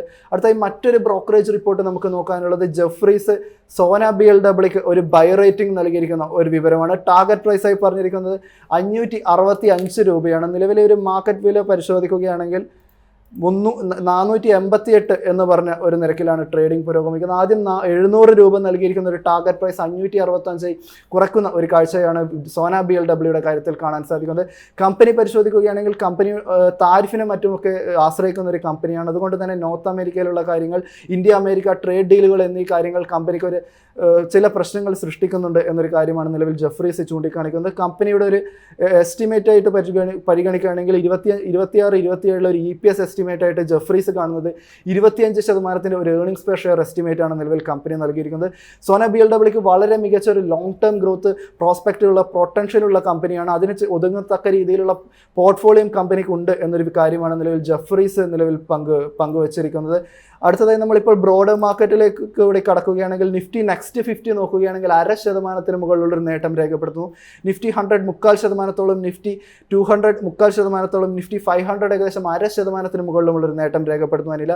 ഫിയർ ഗേജ് സൂചികയായിട്ടുള്ള ഇന്ത്യ വിക്സ് പരിശോധിക്കുകയാണെങ്കിൽ 2.5% ഒരു ഇടിവും ഫിയർ ഗേജിൻ്റെ ഭാഗത്ത് നിന്നുണ്ടാകുന്നു. അങ്ങനെ മാർക്കറ്റ് മുഴുവനായി പരിശോധിക്കുകയാണെങ്കിൽ വളരെ മികച്ച ഒരു രീതിയിൽ തന്നെ മാർക്കറ്റ് മുന്നേറുന്ന ഒരു കാഴ്ച. നിഫ്റ്റി 50ലേക്ക് മടങ്ങിയെത്തുകയാണെങ്കിൽ ഏകദേശം 1% നേട്ടത്തോടു കൂടി നിലവിൽ 24,559 എന്ന് പറയുന്ന ഒരു നിരക്ക്, അതായത് 24,550 24,500 എന്നീ പറയുന്ന ലെവലുകൾ വളരെ മികച്ച രീതിയിൽ നിഫ്റ്റി 50 മെയിൻറ്റെയിൻ ചെയ്യുന്നു. അഡ്വാൻസ് ഡിക്ലൈൻ റേഷ്യോ നോക്കുകയാണെങ്കിലും 36 കമ്പനികൾ അഡ്വാൻസ്ഡ് ആയ ഒരു സ്ട്രോങ് പെർഫോമൻസ് തന്നെ നിഫ്റ്റിയുടെ ഭാഗത്ത് നിന്നുണ്ടാകുന്നു. നിഫ്റ്റി ബാങ്കും മികച്ച പിന്തുണ നൽകിക്കൊണ്ടിരിക്കുന്നു. 11 കമ്പനികൾ അഡ്വാൻസായി ട്രേഡ് ചെയ്തുകൊണ്ടിരിക്കുന്ന ഒരു മികച്ച ഒരു മണിക്കൂർ തന്നെയാണ് അനില മാർക്കറ്റിനെ സംബന്ധിച്ചിടത്തോളം കടന്നു പോയിക്കൊണ്ടിരിക്കുന്നത്. നിഖിലായിരുന്നു ഡീറ്റെയിൽസ് പങ്കുവച്ചത്. Thank you so much Nikhil. എന്തായാലും സർ നിഖിൽ സൂചിപ്പിച്ചതുപോലെ തന്നെ സൊമാറ്റോയുടെ റിസൾട്ട് അഥവാ എറ്റേണലിൻ്റെ റിസൾട്ട് ഇന്നലെ വന്നിട്ടുണ്ടായിരുന്നു. ഒരു പക്ഷേ പലപ്പോഴും ഈ ഒരു ന്യൂ ഏജ് കമ്പനിയിൽ ഒരു ഫേവറേറ്റ്, ഒരു ഷുഗർ സ്റ്റോക്ക് ആയിട്ട് പലപ്പോഴും ആളുകൾ കണ്ടിരുന്ന ഒരു ഓഹരിയായിരുന്നു എറ്റേണൽ ലിമിറ്റഡ് അഥവാ സൊമാറ്റോ എന്ന് പറയുന്നത്. സൊമാറ്റോയുടെ ഒരു റിസൾട്ടിലേക്ക് വരികയാണെങ്കിൽ തീർച്ചയായിട്ടും കംപ്ലീറ്റ് ആയിട്ട് നിക്ഷേപകരെ നിരാശപ്പെടുത്തുന്ന തരത്തിലുള്ളൊരു പ്രകടനമാണ് ഈ ഒരു ക്വാർട്ടറിൽ കാഴ്ചവെച്ചിരിക്കുന്നത്. കമ്പനിയുടെ ഒരു റിപ്പോർട്ട് പരിശോധിക്കുകയാണെങ്കിൽ അവരുടെ ലാഭത്തിൽ അറ്റ ലാഭത്തിൽ മാത്രം 77% കുറവാണ് ഉണ്ടായിരിക്കുന്നത്. അതായത് 175 കോടി രൂപയിൽ നിന്നും 39 കോടി രൂപയിലേക്കാണ് അവരുടെ അറ്റലാഭം കുറഞ്ഞിരിക്കുന്നത്. മാത്രമല്ല കമ്പനിയുടെ ഓപ്പറേഷൻ റവന്യൂ പരിശോധിക്കുകയാണെങ്കിലും 5,833 കോടി രൂപയായിട്ട് എത്തിയിട്ടുണ്ട്. അതിനെ സംബന്ധിച്ചിട്ട് വളരെ പോസിറ്റീവ്, അല്ലെങ്കിൽ അതിനെ സംബന്ധിച്ചിട്ട് 63% ഒരു മുന്നേറ്റവും രേഖപ്പെടുത്തിയിട്ടുണ്ട്. സൊമാറ്റോയെ സംബന്ധിച്ചിട്ട് ഒരു പക്ഷേ താങ്കൾ പലപ്പോഴും പറഞ്ഞു ടെക്നിക്കലി പലപ്പോഴും വയബിളായിട്ട് നിൽക്കുമ്പോൾ പോലും ഫണ്ടമെന്റലി ഒരു സ്റ്റോക്കിനെ എങ്ങനെയായിരിക്കും താങ്കൾ വിലയിരുത്തുന്നത്? അല്ല, ഈ സൊമാറ്റോ പറയുന്നതിന് മുമ്പ് ഒരു ഡിസ്ക്ലൈമർ, അതായത് ഇറ്റേണൽ അല്ലേ, ഇതേ ഫോറത്തിൽ, അതായത് നമ്മൾ മൈഫിൻ TV-യിൽ ഞാൻ ഇന്ന് അവതാരകനായിട്ടിരിക്കുന്നു. ഞാൻ ഗസ്റ്റായിട്ട് വന്ന ഒരു കാലഘട്ടം ഉണ്ടായിരുന്നു കോവിഡിന് ശേഷം. അതിൽ ഏതാണ്ട് 40 രൂപ 50 രൂപയിൽ ഞാൻ വളരെ ബുള്ളിഷായിട്ടും ഓപ്റ്റിമിസ്റ്റിക്കുമായിട്ടുള്ളൊരു ബിസിനസ്സും സ്റ്റോക്കുമായിരുന്നു സൊമാറ്റോ എന്ന് പറയുന്നത്. അതേ ഞാൻ തന്നെയാണ് എൻ്റെ ഈ അഭിപ്രായം പറയുന്നത്. ഞാൻ ഈ പറയുന്നത് എൻ്റെ വ്യക്തിപരമായിട്ടുള്ള അഭിപ്രായമാണ്. ഇത് ഒരു ഇൻവെസ്റ്ററും അല്ലെങ്കിൽ ഒരു പ്രേക്ഷകനും ഫോളോ ചെയ്യണമെന്ന് ആഗ്രഹിക്കുന്നില്ല. ഞാൻ എൻ്റെ പോയിന്റ് ഓഫ് വ്യൂവിൽ എന്താണ് സൊമാറ്റോനെ കുറിച്ചുള്ള അഭിപ്രായം എന്നാണ് ഞാനിപ്പോൾ ഷെയർ ചെയ്യാൻ ഉദ്ദേശിക്കുന്നത്. ഈ വന്ന റിസൾട്ട് ഞാൻ കണ്ടായിരുന്നു. It is one of the disastrous result. എപ്പോൾ നമ്മളെപ്പോൾ ഈ everything is good at a price അല്ലെ, ഒരു സാധനം മേടിക്കാൻ നമുക്ക് അതിനൊരു വില അതിനകത്തൊരു ഇമ്പോർട്ടൻറ്റ് ഫാക്ടറാണ്. അതായത് നമ്മളിപ്പോൾ പറഞ്ഞു വെച്ചാൽ 50,000 രൂപയുടെ ഫോൺ, നമ്മൾ മാർക്കറ്റിൽ 50,000 രൂപയുടെ ഫോൺ മേടിക്കാൻ അതിന് 50,000 രൂപയുടെ ഫീച്ചേഴ്സ് ഉണ്ട് അല്ലേ. ആ 50,000 രൂപയുടെ ഫോണിനെ 5 ലക്ഷം രൂപയ്ക്ക് മേടിക്കേണ്ട കാര്യമില്ലല്ലോ. 5 ലക്ഷം രൂപയ്ക്കാണ് നമ്മൾ ആ ഫോൺ മേടിക്കുന്നതെങ്കിൽ 5 ലക്ഷത്തിന്റെ സാധനം ആ ഫോണിൽ ഉണ്ടാവണം അല്ലേ. ഇതാണ് അപ്പോൾ everything is good at a price എന്നുള്ളത് ഞാൻ ഒരു ആമുഖമായിട്ട് തന്നെ ഇതിനകത്ത് പറഞ്ഞു വെക്കുന്നു. ഈ സൊമാറ്റോനെ കുറിച്ചെന്ന് വെച്ചാൽ നമ്മൾ എപ്പോഴും എല്ലാ ബിസിനസ്സിനും ഒരു സൈക്കിൾ ഉണ്ട്. ആ സൈക്കിൾ എന്ന് വെച്ചാൽ ഇപ്പം നമ്മളിപ്പോൾ ഒരു ജംഗ്ഷനിൽ ഒരു കട തുടങ്ങണമെന്ന് വിചാരിക്കാം. കട തുടങ്ങി നമ്മൾ എന്തെങ്കിലും ഒരു ഗുഡ്സ് വിറ്റു, നമ്മളൊരു ബേക്കറി ആണെന്ന് വെക്കുക. അവിടെ ഒന്നും ബേക്കറി ഇല്ല. നമ്മൾ ആദ്യമായിട്ടാണ് ആ ജംഗ്ഷനിൽ ഒരു ബേക്കറി തുടങ്ങുന്നത്. ആ ബേക്കറി നമ്മൾ തുടങ്ങി, നല്ല സാധനങ്ങൾ നമ്മൾ കൊടുത്തു, നല്ല പ്രോഫിറ്റ് മാർജിൻ ആക്കി നമ്മുടെ ബിസിനസ് നന്നായിട്ട് ഫ്ലറിഷ് ചെയ്തുകൊണ്ട് പോകുന്നു. നമുക്ക് എക്കാലത്തേക്കും നമുക്ക് കോമ്പറ്റീഷൻ വരില്ല എന്ന് നമുക്ക് വിശ്വസിക്കാൻ പറ്റില്ലല്ലോ. ഇല്ല, നമ്മുടെ ബിസിനസ് നന്നായിട്ട് പോണു എന്ന് കാണുമ്പോൾ അതായത് നമ്മൾ ഒരു സാധനം വിൽക്കുമ്പോൾ 20% പ്രോഫിറ്റ് മാർജിൻ ഉണ്ടെന്ന് വയ്ക്കുക, 20% പ്രോഫിറ്റ് മാർജിൻ ഉണ്ടെന്ന് വയ്ക്കുക. നാളെ ഒരു കാലത്ത് നമ്മുടെ തൊട്ടടുത്ത് തന്നെ വേറൊരു ബേക്കറി വന്ന് തുടങ്ങാനുള്ള എല്ലാ ചാൻസും ഉണ്ട്. അവർ നമ്മൾ 20% പ്രോഫിറ്റ്, അതായത് 100 രൂപയുടെ പ്രോഡക്റ്റ് 120 രൂപയ്ക്ക് വിറ്റ് 20 രൂപ നമ്മൾ പ്രോഫിറ്റ് ഉണ്ടാക്കുമ്പോൾ, അതായത് 20% പ്രോഫിറ്റ് മാർജിൻ ഉണ്ടാക്കുമ്പോൾ അവർ ചിലപ്പോൾ വരുന്ന 100 രൂപയുടെ പ്രോഡക്റ്റ് 110 രൂപയ്ക്ക് വിറ്റിട്ട് 10% പ്രോഫിറ്റ് മാർജിനിലേക്ക് ആ ബിസിനസ്സിനെ അങ്ങ് താഴോട്ട് കൊണ്ടുവരുമ്പോൾ നമ്മൾ പ്രഷറൈസ്ഡ് ആണ് അല്ലേ? നമ്മൾ പ്രഷറൈസ്ഡ് ആണ്. അതായത് അവരായിട്ട് കോമ്പീറ്റ് ചെയ്ത് അവരും ഈക്വലി ഗുഡ് പ്രോഡക്റ്റ് ആണെന്ന് നമ്മൾ മനസ്സിലാക്കണം. പ്രോഡക്റ്റ് കൊള്ളൂലെങ്കിൽ നമുക്ക് അങ്ങനെ മനസ്സിലാക്കാം. നമ്മളെല്ലാവരും ചെയ്യുന്നത് ഒരേ സർവീസ്, നമ്മുടെ അവിടുത്തെ കേക്കിനും അവരുടെ കടയിലെ കേക്കിനും ഒരേ ടേസ്റ്റ് തന്നെയാണ് എന്നുണ്ടെങ്കിൽ നമ്മളും ഫോഴ്സ്ഡ് ആവും ഇതിന്റെ പ്രോഫിറ്റ് മാർജിൻ കുറച്ച് താഴേക്ക് പോകാനായിട്ട്.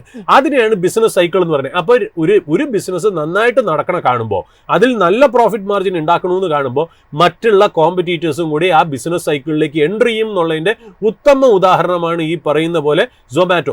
Everything was fine when Zomato and Swiggy were the only players.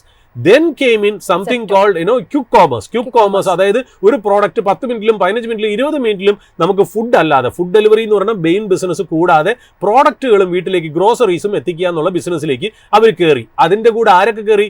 Zepto കയറി, ഫ്ലിപ്കാർട്ട് കയറി, ബിഗ് ബാസ്ക്കറ്റ് കയറി, ആമസോൺ കയറി. ഇനിയിപ്പോൾ പല FMCG കമ്പനീസായ യൂണിലിവറും നെസ്ലയും വരെ അതിലേക്ക് വരുന്നു എന്നുള്ളതാണ് നമ്മൾ മനസ്സിലാക്കുന്നത്. അപ്പോൾ ഇൻക്രീസ്ഡ് കോമ്പറ്റീഷനായി. അതിൽ സെപ്റ്റോ പോലത്തെ കമ്പനി നന്നായിട്ട് പ്രോഫിറ്റ് മാർജിനൊക്കെ കട്ട് ചെയ്ത് ഡിസ്കൗണ്ട് ഇൻവെസ്റ്റേഴ്സ് പ്രോഡക്റ്റ് ബയേഴ്സിന് കൊടുത്തിട്ട് ആ മാർക്കറ്റ് ഷെയർ ഇൻക്രീസ് ചെയ്തുകൊണ്ടിരിക്കുമ്പോൾ മറ്റുള്ളവരെല്ലാവരും പ്രഷറിലായി എന്നുള്ളത് ഒരു ആദ്യത്തെ നെഗറ്റീവ്. അതായത് ബിസിനസ് സൈക്കിൾ അല്ലെങ്കിൽ ബിസിനസ് എൻവയോൺമെന്റ് സൊമാറ്റോയ്ക്ക് നെഗറ്റീവായി താൽക്കാലികമായിട്ടെങ്കിലും എന്നുള്ളതാണ് ഈ ഷെയർ ഇങ്ങനെ നിൽക്കാനുള്ള ഒരു കാര്യം. രണ്ടാമത് ഞാൻ ചോദിക്കുന്നത്, ഹൈപ്പോത്തറ്റിക്കലി ഞാനൊരു കാര്യം, എനിക്ക് 2.5 ലക്ഷം കോടി തരുമെന്ന് പറയും. എന്താണ് ഈ 2.5 ലക്ഷം കോടി? അതായത് സൊമാറ്റോ ട്രേഡ് ചെയ്യുന്ന മാർക്കറ്റ് ക്യാപ്പ്. മാർക്കറ്റ് ക്യാപ്പ് എന്താ? നമ്മൾ സ്റ്റോക്ക് മാർക്കറ്റ് ടേംസിൽ പറയുന്നത് എന്താണെന്നറിയോ? മാർക്കറ്റ് ക്യാപ്പ് എന്ന് പറഞ്ഞാൽ ടോട്ടൽ, ആ കമ്പനിയുടെ total number of shares multiplied by ഇന്ന് ട്രേഡ് ചെയ്യണ സ്റ്റോക്കിന്റെ പ്രൈസ്.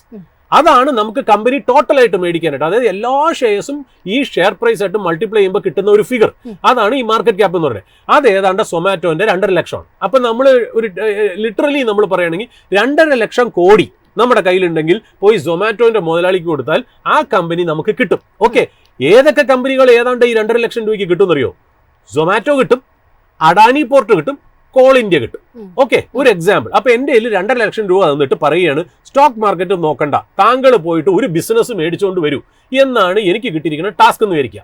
ഞാൻ മാർക്കറ്റിലേക്ക് പോകുന്നു. സൊമാറ്റോന്റെ ഈ കോൾ ഇന്ത്യയുടെ റവന്യൂ എത്രയെന്നറിയോ? സെയിൽസ് ഒരു കൊല്ലം 1,42,324 കോടി. ഇത് 2024 ഫിഗറാ. 1,42,000 കോടി. ഏതാണ്ട് അതേ ഫിഗർ തന്നെ ഏതാണ്ട് 2025 വരുമല്ലോ. അഡാനി പോർട്ടിന് ഇന്നലെ വന്ന എത്രയെന്നറിയോ അവരുടെ റവന്യൂ? 31,000 കോടി. സൊമാറ്റോയ്ക്ക് എത്രയെന്നറിയോ? 20,243 കോടി. ഓക്കെ, നെറ്റ് പ്രോഫിറ്റ് എത്രയെന്നറിയോ? കോൾ ഇന്ത്യയുടെ 37,000 കോടി. 37,000 കോടി നെറ്റ് പ്രോഫിറ്റ് ആണ് കോൾ ഇന്ത്യക്ക്. അഡാനി പോർട്സിന് എത്രയെന്നറിയോ? 11,000 ക്രോസ്. 11,000 ക്രോസ്. സൊമാറ്റോന്റെ പ്രോഫിറ്റ് എത്രയെന്നറിയോ? 527 കോടി. 527 കോടി.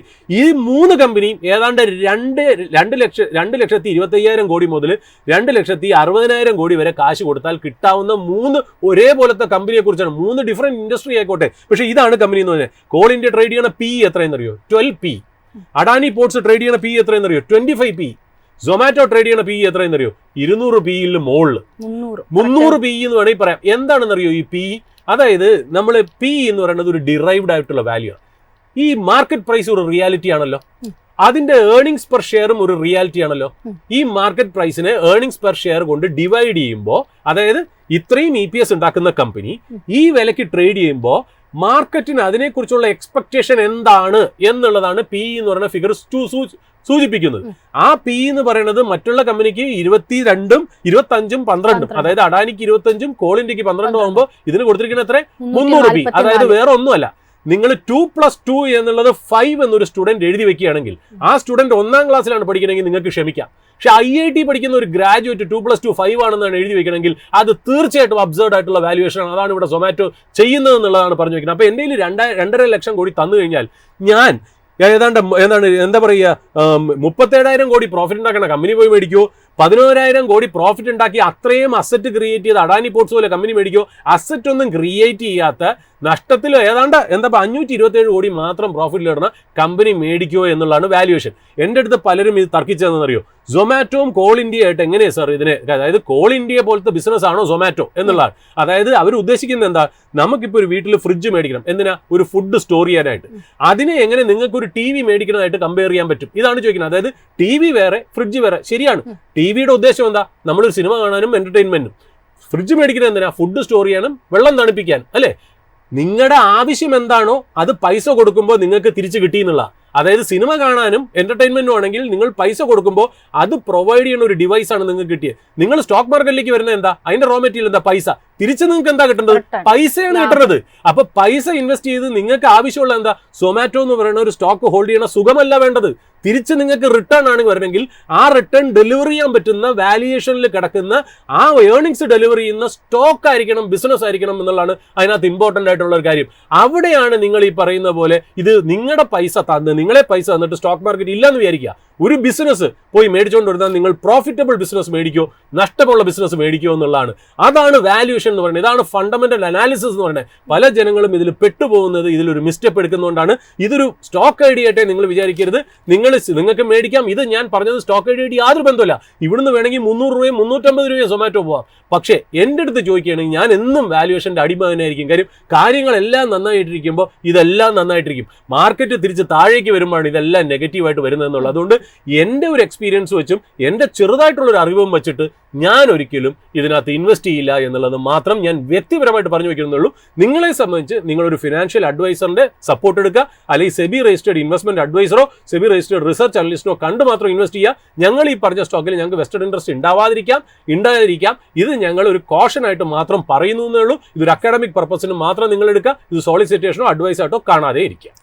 സർ, ഏതായാലും ഇപ്പോൾ നമുക്ക് ഇതിൻ്റെയൊക്കെ ഒരു ടെക്നിക്കൽ സൈഡ് കൂടി നോക്കേണ്ടതുണ്ട്. ഇന്നത്തെ നമ്മുടെ ഒരു നിഫ്റ്റിയുടെയും ഇപ്പോൾ തന്നെ സ്റ്റോക്സിൻ്റെയും ഒക്കെ ടെക്നിക്കൽ സൈഡ് നമ്മളോടൊപ്പം പങ്കുവെക്കാനായിട്ട് നമ്മളോടൊപ്പം ചേരുന്നത് മൈഫിൻ ടിവിയുടെ in house expert mister Pradeep Chandrasekharan സാറാണ്. Sir, good morning and welcome to the show. Morning Anla, morning Sooraj.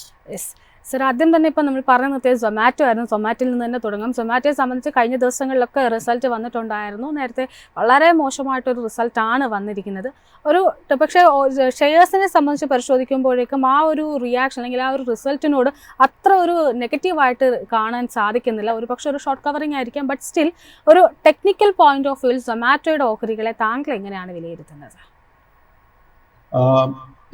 Anila, ഞാൻ ഇതിനെക്കുറിച്ച് സൂരജ് പറയുന്നത് ഫുള്ളായിട്ട് കേൾക്കുകയായിരുന്നു. ആൻഡ് സൂരജ് പറഞ്ഞതിൽ ഒത്തിരി വാല്യൂ ഉണ്ട്. അതായത് ഏത് കമ്പനിയുടെ ഷെയർസ് വാങ്ങുമ്പോഴും അതിന് there is a nice price at which you can look to buy. So ഇപ്പോൾ ഇറ്റാലിൻ്റെ കേസ് ആവട്ടെ, സ്വിഗ്ഗിയുടെ കേസ് ആവട്ടെ, ഒത്തിരി ന്യൂജൻ കമ്പനികളാവട്ടെ, മാർക്കറ്റ് പെട്ടെന്ന് കയറിപ്പോകുന്ന സമയത്ത് നമുക്ക് ഒത്തിരി ഹൈപ്പ് കാണാറുണ്ട്. ഹൈപ്പിനെ കുറിച്ച് നമുക്ക് ഒത്തിരി പല TV ചാനലിലും ന്യൂസ് പേപ്പേഴ്സിലും ഒക്കെ നമ്മൾ ഡിസ്കഷൻ ഫോറത്തിൽ ഇതിൻ്റെ ഫ്യൂച്ചറിനെ കുറിച്ച് നമ്മൾ കേൾക്കാറുണ്ട്. But purely from A technical point of view എനിക്ക് കാണാൻ സാധിക്കുന്ന 200 രൂപയിൽ ഈ സ്റ്റോക്കിന് നല്ലൊരു സപ്പോർട്ട് ബേസ് ഫോം ചെയ്തിട്ടുണ്ട്. Short term trend is side vase, long term trend still is bearish. Long term trend ഇതിൻ്റെ ബുള്ളിഷായി മാറണമെങ്കിൽ 260 രൂപയുടെ റെസിസ്റ്റൻസ് ഈ സ്റ്റോക്ക് ബ്രേക്ക് ചെയ്യണം. ഞാൻ സൂരജ് പറഞ്ഞതിനോടൊപ്പം തന്നെ എനിക്ക് കൂട്ടിച്ചേർക്കാൻ ഇന്നത്തെ മാർക്കറ്റിനെ കുറിച്ച് സംസാരിക്കുമ്പോഴേക്കും ഒത്തിരി മാസങ്ങൾക്ക് ശേഷം ഇന്ന് നിഫ്റ്റി 50ക്ക് താങ്ങ് കൊടുത്തുകൊണ്ടിരിക്കുന്ന it is 2 auto majors, Maruti and Mahindra. Especially മാരുതിയുടെ കേസ് എടുക്കുമ്പോഴേക്കും മാരുതി കഴിഞ്ഞ ഒത്തിരി മാസങ്ങളായിട്ട് വലിയൊരു കറക്ഷൻ നേരിട്ട ഒരു സ്റ്റോക്ക് ആയിരുന്നു. And we know it is the industry leader as far as passenger cars are concerned. So ഇത്രയും വലിയൊരു company, best auto company, largest auto company in India, ഈ സ്റ്റോക്കിന്റെ കേസിൽ ഒത്തിരി കറക്ഷൻ പ്രോഫിറ്റ് ടേക്കിംഗ് നടന്നതിന് ശേഷം ഇന്ന് നമ്മൾ ഈ ഫോർത്തിൽ സംസാരിക്കുന്ന സമയത്ത് ഏകദേശം ഒരു 4% നേട്ടം ഈ സ്റ്റോക്ക് കാഴ്ചവെച്ചുകൊണ്ടിരിക്കുന്നത്. ഈ ഒരു സ്റ്റോക്കിന്റെ long term and short term trend ബുള്ളിഷായി മാറിക്കൊണ്ടിരിക്കുന്നു. ഇപ്പൊ സൂരജ് പറഞ്ഞ അതേ സ്റ്റേറ്റ്മെന്റിൽ നിന്നും എടുക്കുകയാണെങ്കിൽ this is a company which is asset heavy. And ഇത് അസറ്റ് ഹെവി എന്ന് മാത്രമല്ല, 1980 ഈ കമ്പനി ഫോം ചെയ്തത്. സോ ഈ കമ്പനിയുടെ പല അസറ്റ്സും വർഷങ്ങളോളം ഡിപ്രിഷിയേറ്റ് ചെയ്ത these assets are today at literally zero value as far as the valuation part is concerned, but നമുക്കറിയാം ഇതൊക്കെ പ്രൊഡക്റ്റീവ് അസറ്റ്സ് ആണ്. And these are the kind of companies ഏത് പോർട്ട്ഫോളിയോയിലും വാല്യൂ സ്റ്റോക്സ് ആയിട്ട് നമ്മൾ നിലനിർത്തേണ്ടത്. അതിനോടൊപ്പം തന്നെ ഇതിനു മുമ്പ് നമ്മൾ ഇന്ന് അദാനി പോർട്സിനെ കുറിച്ചും സംസാരിച്ചിട്ടുണ്ടായിരുന്നു. കാരണം അദാനി പോർട്സിനെ സംബന്ധിച്ചിട്ട് റിസൾട്ട് വന്നിട്ടുണ്ടായിരുന്നു. ഒപ്പം തന്നെ വിഴിഞ്ഞം പോർട്ട്, അദാനി പോർട്സിൻ്റെ മറ്റൊരു ഡ്രീം പ്രൊജക്റ്റ് വിഴിഞ്ഞം പോർട്ട് ഇന്നിപ്പോൾ കമ്മീഷൻ ചെയ്യാൻ പോവുകയാണ്. ഏതായാലും ആ റിസൾട്ടിനോട് വളരെ പോസിറ്റീവായിട്ടാണ് ഇന്നിപ്പോൾ വിപണിയിൽ റിയാക്ഷൻ ഉണ്ടായിരിക്കുന്നത്. ഏകദേശം ഒരു 4% മുകളിൽ വലിയൊരു ഗ്യാപ്പ് അപ്പ് ഓപ്പണിംഗ് ആയിരുന്നു നൽകിയത്. ഒരു 4% മുകളിലൊരു നേട്ടത്തിലേക്ക് കുതിക്കുന്ന ഒരു സ്ഥിതിയും കണ്ടിരുന്നു. അദാനി പോർട്സ് ഓഹരികളുള്ള താങ്കളുടെ ഒരു വ്യൂ എന്താണ്? Adani Ports in the long-term trend ആ ഒരു കുതിപ്പിനോട് ചേർന്ന it is turning bullish. So ഈ സ്റ്റോക്കിന്റെ ഫൈനാൻഷ്യൽസിൽ നമ്മൾ കംഫർട്ടബിൾ ആണെങ്കിൽ കറന്റ് ലെവൽസിൽ തന്നെ നമുക്ക് ലോങ് പൊസിഷൻ കൺസിഡർ ചെയ്യാൻ സാധിക്കും. ഇതിന്റെ ഒരു മേജർ സപ്പോർട്ട് ലെവൽ എനിക്ക് കാണാൻ സാധിക്കുക 1170 രൂപ. എനിക്ക് തോന്നുന്നില്ല ആ ഒരു സപ്പോർട്ട് ബേസ് ബ്രേക്ക് ചെയ്യപ്പെടുമെന്ന്. അതിനോടൊപ്പം നമുക്ക് ബെഞ്ച് മാർക്ക് ഇൻഡെക്സിൻ്റെ ഒരു അപ്ഡേറ്റ്സ് കൂടി ഒന്ന് പരിശോധിക്കേണ്ടതുണ്ട്. ബെഞ്ച് മാർക്സിനെ സംബന്ധിച്ചിട്ട് ഇന്നിപ്പോൾ 24,562 എന്നൊരു നിലയിലേക്കാണ് ഈ ഒരു 10-20 മണി ആ ഒരു സമയത്തിൽ ഇപ്പോൾ എത്തിയിരിക്കുന്നത്. ഏകദേശം 228 പോയിന്റ്സിൻ്റെ അപ്സൈഡ് മൂവ്മെൻ്റ് ആണ് റിപ്പോർട്ട് ചെയ്തിരിക്കുന്നത്. നിഫ്റ്റി 50യിലുള്ള താങ്കളുടെ ഒരു വ്യൂ എന്താണ്? നിഫ്റ്റി 50 ഞാൻ ശ്രദ്ധിച്ചുകൊണ്ടിരുന്ന ഒരു മേജർ റെസിസ്റ്റൻസ് വാസ് 24,500 പോയിന്റ്സ്. നമ്മളിപ്പോൾ സംസാരിച്ചുകൊണ്ടിരിക്കുമ്പോൾ എനിക്ക് കാണാൻ സാധിക്കുന്ന ആ ഒരു റെസിസ്റ്റൻസിന്റെ മുകളിലോട്ട് നിഫ്റ്റി 50 കയറിയിട്ടുണ്ട്. So I'm extremely bullish on the Nifty 50. Nifty 50നെ കുറിച്ച് സംസാരിക്കുമ്പോഴേക്കും നമുക്ക് ഓൾറൗണ്ട് ബൈയിങ് കാണാൻ സാധിക്കുന്നത്. ഒത്തിരി മാസങ്ങൾക്ക് ശേഷം നമുക്കറിയാം ഏപ്രിൽ മാസത്തിൽ റിലയൻസ് ഇൻഡസ്ട്രീസ് ആ ഒരു റാലി റിക്കവറിയിൽ പങ്കുചേർന്നിരുന്നു. ബാങ്കിങ് സ്റ്റോക്സ് സപ്പോർട്ട് നൽകിയിരുന്നു, ഗ്രാസിം സപ്പോർട്ട് നൽകിയിരുന്നു. ആൻഡ് വെരി പോസിറ്റീവായിട്ട് ഇത്രയും നെഗറ്റീവ് വാർത്ത ട്രംപിനെ കുറിച്ച് സംസാരിച്ചു, അമേരിക്കയിലുള്ള റവന്യൂ കുറയും എന്നൊക്കെ പറഞ്ഞിട്ട് പോലും നമുക്ക് കാണാൻ സാധിക്കുന്നത് IT സ്റ്റോക്സിന്റെ റിസൾട്ട് വന്നതിന് ശേഷം IT സ്റ്റോക്സിലും ഒത്തിരി ബൈയിങ് ഇൻട്രസ്റ്റ് വന്നിട്ടുണ്ട്. അതിനെ തുടർന്ന് നമുക്ക് ഇന്നിപ്പോൾ കാണാൻ സാധിക്കുന്നത് നിഫ്റ്റി 50യുടെ IT ഇൻഡെക്സിന്റെ short term trend has turned bullish എന്ന് വെച്ച് കഴിഞ്ഞാൽ നമുക്ക് IT സ്റ്റോക്സിൽ നിന്നും നമുക്ക് സപ്പോർട്ട് പ്രതീക്ഷിക്കാം. So I don't think we are going to see any weakness on the Nifty 50. Short positions തീർച്ചയായിട്ടും നമ്മൾ അവോയ്ഡ് ചെയ്യേണ്ട ഒരു സിറ്റുവേഷനാണ് ഇപ്പോൾ കാണാൻ സാധിക്കുന്നത്. ഒപ്പം തന്നെ നമുക്ക് നിഫ്റ്റി ബാങ്കിലേക്ക് കൂടി ഒന്ന് നോക്കേണ്ടതുണ്ട്. കാരണം നിഫ്റ്റി ബാങ്കിനെ സംബന്ധിച്ചിട്ടും ഒരുപക്ഷെ നിഫ്റ്റിയുടെ അതേ പാറ്റേൺ തന്നെയാണ് നിഫ്റ്റി ബാങ്കിലും നമുക്കിന്നിപ്പോൾ കാണാൻ സാധിക്കുന്നത്.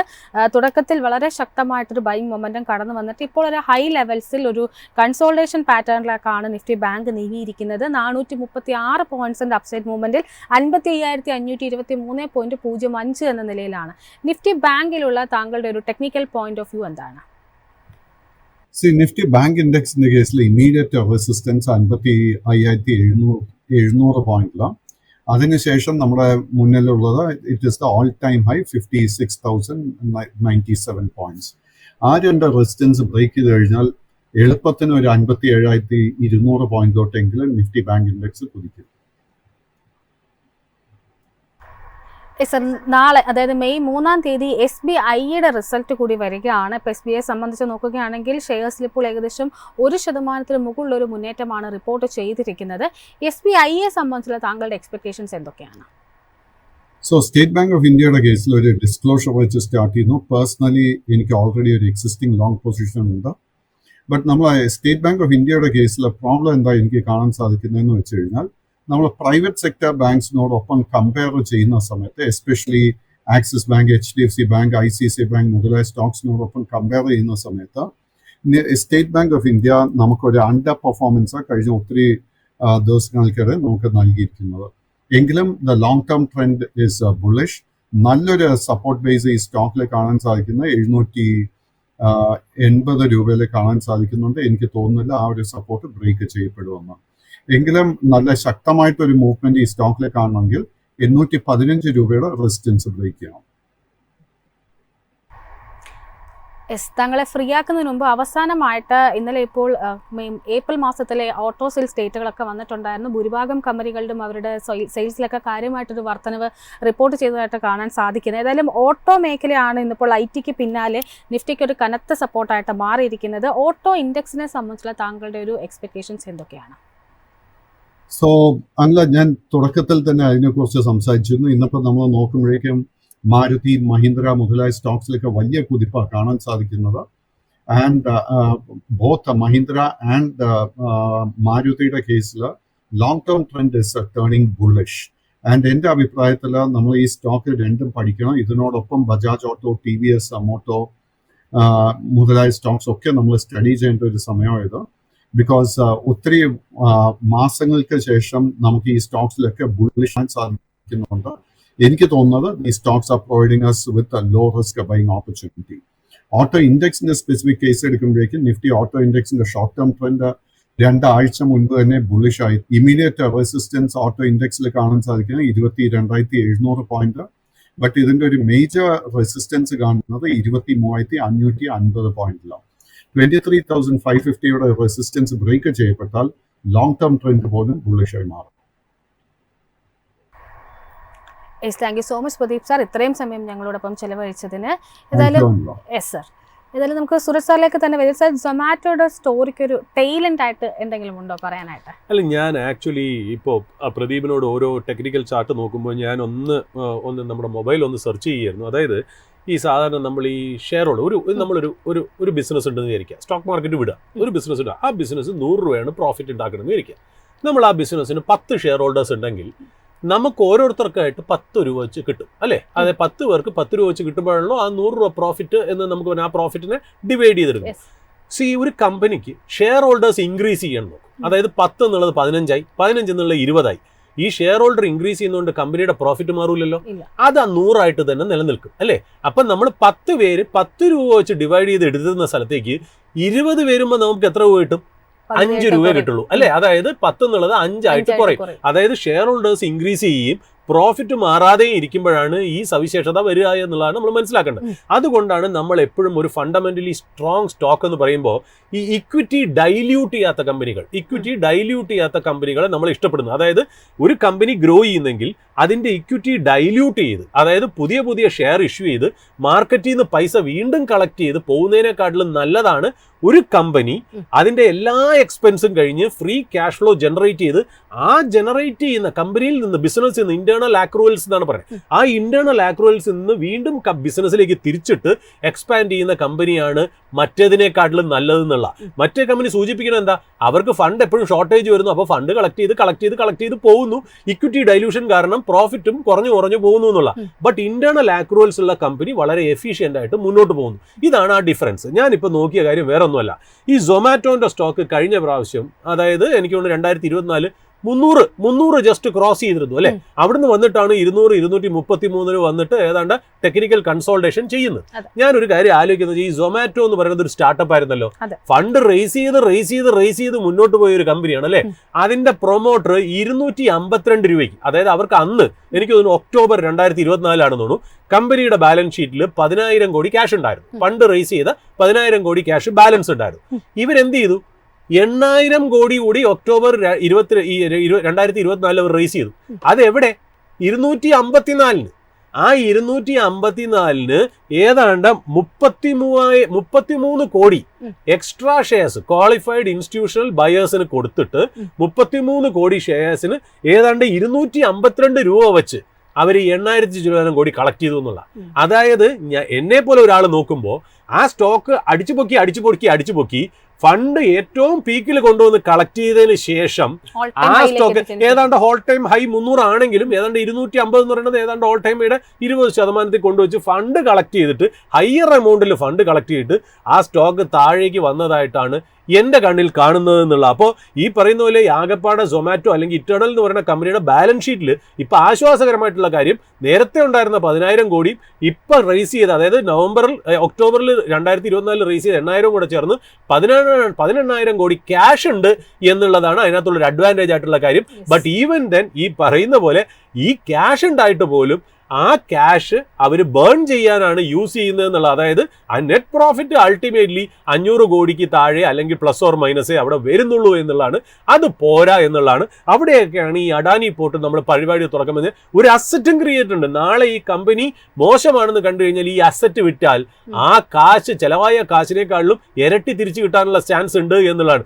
ദോ Adani port is an asset heavy business, they have created an asset, now it is generating value. ഇനി അങ്ങോട്ട് നല്ല ഫ്രീ ക്യാഷ് ഫ്ലോ ജനറേറ്റ് ചെയ്യും. വേറെ സൊമാറ്റോ കത്തിച്ചു കളയുന്ന ക്യാഷിന് ഒരു അസറ്റും ക്രിയേറ്റ് ചെയ്തിട്ടില്ല. പകരം കോമ്പറ്റീറ്റേഴ്സ് ആയ സെപ്റ്റോനെയും ബിഗ് ബാസ്ക്കറ്റിനെയും ഫ്ലിപ്കാർട്ടിനെയും ആമസോണിനെയും ഹിന്ദുസ്ഥാൻ യൂണിലിവറിനെയും നെസ്ലയാണ് ക്രിയേറ്റ് ചെയ്തതെന്നുള്ള ഒരു വ്യത്യാസം കൂടി ജനങ്ങളടുത്ത് പറഞ്ഞു വെക്കുന്നു. ഇത് ഒരിക്കലും നിങ്ങളെ നെഗറ്റീവ് ആക്കാൻ വേണ്ടിയിട്ടല്ല. എനിക്ക് ഒരുപാട് ട്രോള് കിട്ടുന്ന ഒരു മെസ്സേജ് തന്നെയാണ്. ട്രോള് കിട്ടിക്കോട്ടെ, പക്ഷെ പറയാനുള്ള സത്യം തുറന്നു പറയുക എന്നുള്ള ഞങ്ങൾ ഇപ്പോഴും പറയുന്നു. ട്രോൾ അല്ല ഇതിനകത്ത് കാര്യം. കാലം ഇത് തെളിയിക്കട്ടെ. സ്റ്റോക്ക് കയറോ ഇല്ലെന്ന് എനിക്കറിയില്ല, ബട്ട് ആ ബിസിനസ്സിന് ഡിസാസ്ട്രസ് ആയി പോയി ഈ റിസൾട്ട് എന്ന് പറഞ്ഞു വെക്കാതെ വയ്യ. സർ, ഏതായാലും നമ്മളിപ്പോൾ നെഗറ്റീവ് ഒക്കെ പറഞ്ഞ് അവസാനമായിട്ടൊരു പോസിറ്റീവ് ടോണിലൂടെ പറഞ്ഞ് നിർത്തുകയാണ്. GST കളക്ഷൻ ഏപ്രിലിൽ വന്നിട്ട് റെക്കോർഡ് വളർച്ചയാണ് രേഖപ്പെടുത്തിയിരിക്കുന്നത്. GSTയെ സംബന്ധിച്ചിട്ട് ഏകദേശം കണക്കുകൾ കൃത്യമായിട്ട് പറയുകയാണെന്നുണ്ടെങ്കിൽ 2.37 ലക്ഷം കോടി രൂപയാണ് ഏപ്രിൽ മാസത്തെ ഇന്ത്യയുടെ GST കളക്ഷൻ. ഇത്രയധികം മാക്രോ തലത്തിൽ ഇഷ്യൂസ് നിലനിൽക്കുമ്പോൾ പോലും ഹൈ ലെവൽസിലേക്കാണ് GST എത്തിയിരിക്കുന്നത്. സർ, എന്താണ് അതിൻ്റെ ഒരു പോയിന്റ് ഓഫ് വ്യൂ? അത് വെച്ച് നമുക്ക് നിർത്താം. മാക്രോ ലെവലിൽ ഇന്ത്യ സേഫാണ്. ഫിസിക്കൽ ഡെഫിസിറ്റിന്റെ കാര്യത്തിലായാലും ശരി, കറണ്ട് അക്കൗണ്ട് ഡെഫിസിറ്റിന്റെ കാര്യത്തിലായാലും, ഫോറിൻ എക്സ്ചേഞ്ച് റിസർവിന്റെ കാര്യത്തിലാണ്, ബാങ്കിന്റെ ക്യാപിറ്റലൈസേഷന്റെ കാര്യത്തിലാണ്, ബാങ്ക് NPA കാര്യത്തിലാണെങ്കിലും, ഇൻഫ്ലേഷന്റെ കാര്യത്തിലാണെങ്കിലും, ഈ പറയുന്ന ഗോൾഡ് റിസർവിന്റെ കാര്യത്തിലാണെങ്കിലും, ഇൻഡസ്ട്രിയൽ ഓഫ് IIP ഫിഗേഴ്സിന്റെ കാര്യത്തിലാണെങ്കിലും മാക്രോ എക്കണോമിക്സ് ഒരു ഇന്ത്യയിൽ സ്റ്റേബിൾ തന്നെയാണ്. നമുക്കൊരു അലാമിംഗ് ആയിട്ടുള്ള ഒരു സിറ്റുവേഷൻ ഇല്ല എന്നുള്ള. ബട്ട് ഈ ഫിഗേഴ്സ് കാണിക്കുന്ന ഒറ്റ കാര്യം എന്ന് വെച്ചാൽ നല്ല ഇൻക്രീസ്ഡ് ആയിട്ടുള്ള ഒരു കൺസംഷൻ നടന്നു എന്നുള്ളത് കാണിക്കുന്നത്, ഒരു റെസീലിയന്റ് എക്കണോമി എന്നുള്ളത് കാണിക്കുന്നു. പിന്നെ ടാക്സ് കോംപ്ലയൻസ്, അതായത് നമ്മൾ എന്നും പേപ്പറിൽ കാണാല്ലേ GST വെട്ടിച്ചാൽ ഓരോരുത്തരെ പിടിക്കുന്ന ടാക്സ് കോംപ്ലയൻസ് കൂടി വരുന്നത് കാരണമുള്ള കളക്ഷൻ കൂടെ ഉണ്ട്. ബട്ട് ഒരു മുഖവര ഒരു പിഞ്ച് ഓഫ് സോൾട്ടിൽ നമ്മൾ ഇത് എടുക്കണം. കാര്യം കഴിഞ്ഞ കൊല്ലവും ഏതാണ്ട് ഇതേ സമയം, അതായത് മാർച്ച് 31 വരുന്ന ഫിഗർ ഏതാണ്ട് എനിക്ക് തോന്നുന്നു അന്ന് 2.16 lakh crore ആണ്. ഇന്നിപ്പോ 12% കയറി 2.37 lakh crore ആണ്. ഈ ഇയർ എൻഡിൽ സാധാരണ ഈ ആൾക്കാർ കൺസംഷൻ കൂട്ടുകയും അല്ലെങ്കിൽ സ്റ്റോക്ക് എടുത്ത് വെക്കുകയൊക്കെ കാരണം ഒരു എന്താ പറയുക, ഒരു ഹിസ്റ്റോറിക്കലി ഒരു സ്ട്രോങ് ക്വാർട്ടർ ആണെന്നുള്ള. ബട്ട് ആ ക്വാർട്ടർ ടു ക്വാർട്ടർ അല്ല, ഇയർ ഓൺ ഇയർ നമ്മൾ നോക്കുമ്പോൾ തന്നെ അതൊരു വലിയൊരു ഫിഗർ ആയിട്ട് നമ്മൾ കാണപ്പെടുന്നുള്ള ആശ്വാസകരമായിട്ട്. പക്ഷേ ഇതിന് ഇമ്പോർട്ടൻ്റ് ആയിട്ടുള്ള കാര്യം എനിക്കൊന്ന് മാർക്കറ്റ് എന്ന് നന്നായിട്ട് കയറുന്നതിൻ്റെ ഒരു ഉദ്ദേശം എന്താണെന്നറിയോ? അതായത് നമുക്കറിയാലോ ഇനി വരാൻ പോണ കാലഘട്ടത്തിൽ ഇൻട്രസ്റ്റ് റേറ്റ് കുറയുകയാണ്. അപ്പോൾ ഇൻട്രസ്റ്റ് റേറ്റ് കുറയുമ്പോൾ നമ്മൾ ഏതെങ്കിലും ലോൺ എടുത്തിട്ടുണ്ടെങ്കിൽ അതിനടക്കേണ്ട ഇൻട്രസ്റ്റ് ഔട്ട് ഗോ നമുക്ക് കുറയും. അതും കൂടെ നമ്മുടെ കയ്യിലേക്ക് വരും. അത് കൺസംഷന് വേണ്ടി ചാനലൈസ് ചെയ്യാം. രണ്ടാമത് 12 ലക്ഷം വരെ ഗവൺമെന്റ് ഇൻകം ടാക്സിന് കട്ട് പറഞ്ഞിട്ടുണ്ട്. അതിൽ നിന്ന് സേവ് ചെയ്യുന്ന കാശും നമുക്ക് കൺസംഷനിലേക്കോ അല്ലെങ്കിൽ ബാങ്കിങ് ആയിട്ടുള്ള ഇൻവെസ്റ്റ്മെന്റ് പ്രോഡക്ട്സിലേക്കോ നമുക്ക് ചാനലൈസ് ചെയ്യാന്നുള്ള. മാർക്കറ്റ് ഒരു പക്ഷേ ഡിസ്കൗണ്ട് ചെയ്യണമെന്നറിയോ? ഈ 2.37 lakh crore ഈ ഫിഗർ കിട്ടിക്കഴിഞ്ഞാൽ ഈ GSTയുടെ മാർജിനൽ റേറ്റ് ഭയങ്കരമായിട്ട് താഴ്ന്നു എന്നുള്ള. അപ്പോൾ ഈ FM finance minister Nirmala Sitharaman മേഡവും നമ്മുടെ അടുത്ത് പറഞ്ഞിരുന്നു GST റാഷണലൈസ് ചെയ്യുന്നതിനെ കുറിച്ച് ഞങ്ങൾ ആലോചിക്കുന്നുണ്ട്. അതിന്റെ ബ്രാക്കറ്റ്സും പല പ്രോഡക്ട്സിന്റെയും വില കുറയ്ക്കുന്ന കാര്യം. ഒരുപാട് എസെൻഷ്യൽ ഐറ്റം 0 to 5% തന്നെയാണ്. സാധാരണക്കാരന് ശരിക്കും പറഞ്ഞാൽ ഒരു സാധനം മേടിക്കാനായിട്ട് ഒരു കുഴപ്പവും ഇവിടെ ഉണ്ടാവുന്നില്ല എന്നുള്ളത് വാസ്തവം തന്നെ പറഞ്ഞു വെക്കണം. ബട്ട് മറ്റുള്ള കാര്യത്തിൽ ഒരു റാഷണലൈസേഷൻ വരാനുള്ള എല്ലാ ചാൻസുകളും കാണുന്നു. അതായിരിക്കാം ഒരു പക്ഷേ മാർക്കറ്റ് പോസിറ്റീവായിട്ട് എടുത്തതെന്നുള്ള പറഞ്ഞു വെക്കും. ഏതായാലും ഇന്നത്തെ നമ്മുടെ ഒരു സെഷനോടെ വൈൻഡപ്പ് ചെയ്യാനുള്ള ഒരു സമയമായിരിക്കുകയാണ്, സമയം അതിക്രമിച്ചിരിക്കുകയാണ്. ഏതായാലും thank you so much Suraj sir, ഇത്രയും ഡീറ്റെയിൽസ് നമുക്ക് പങ്കുവച്ചതിന്. ഏതായാലും മറ്റ് ഇൻട്രസ്റ്റിംഗ് ഫാക്ട്സും ഒക്കെ ആയിട്ട് വീണ്ടും മൈഫിൻ്റെ ഓപ്പണിംഗ് അവേഴ്സുമായിട്ട് തിങ്കളാഴ്ച രാവിലെ കാണാം. അതുവരെ നന്ദി, നമസ്കാരം.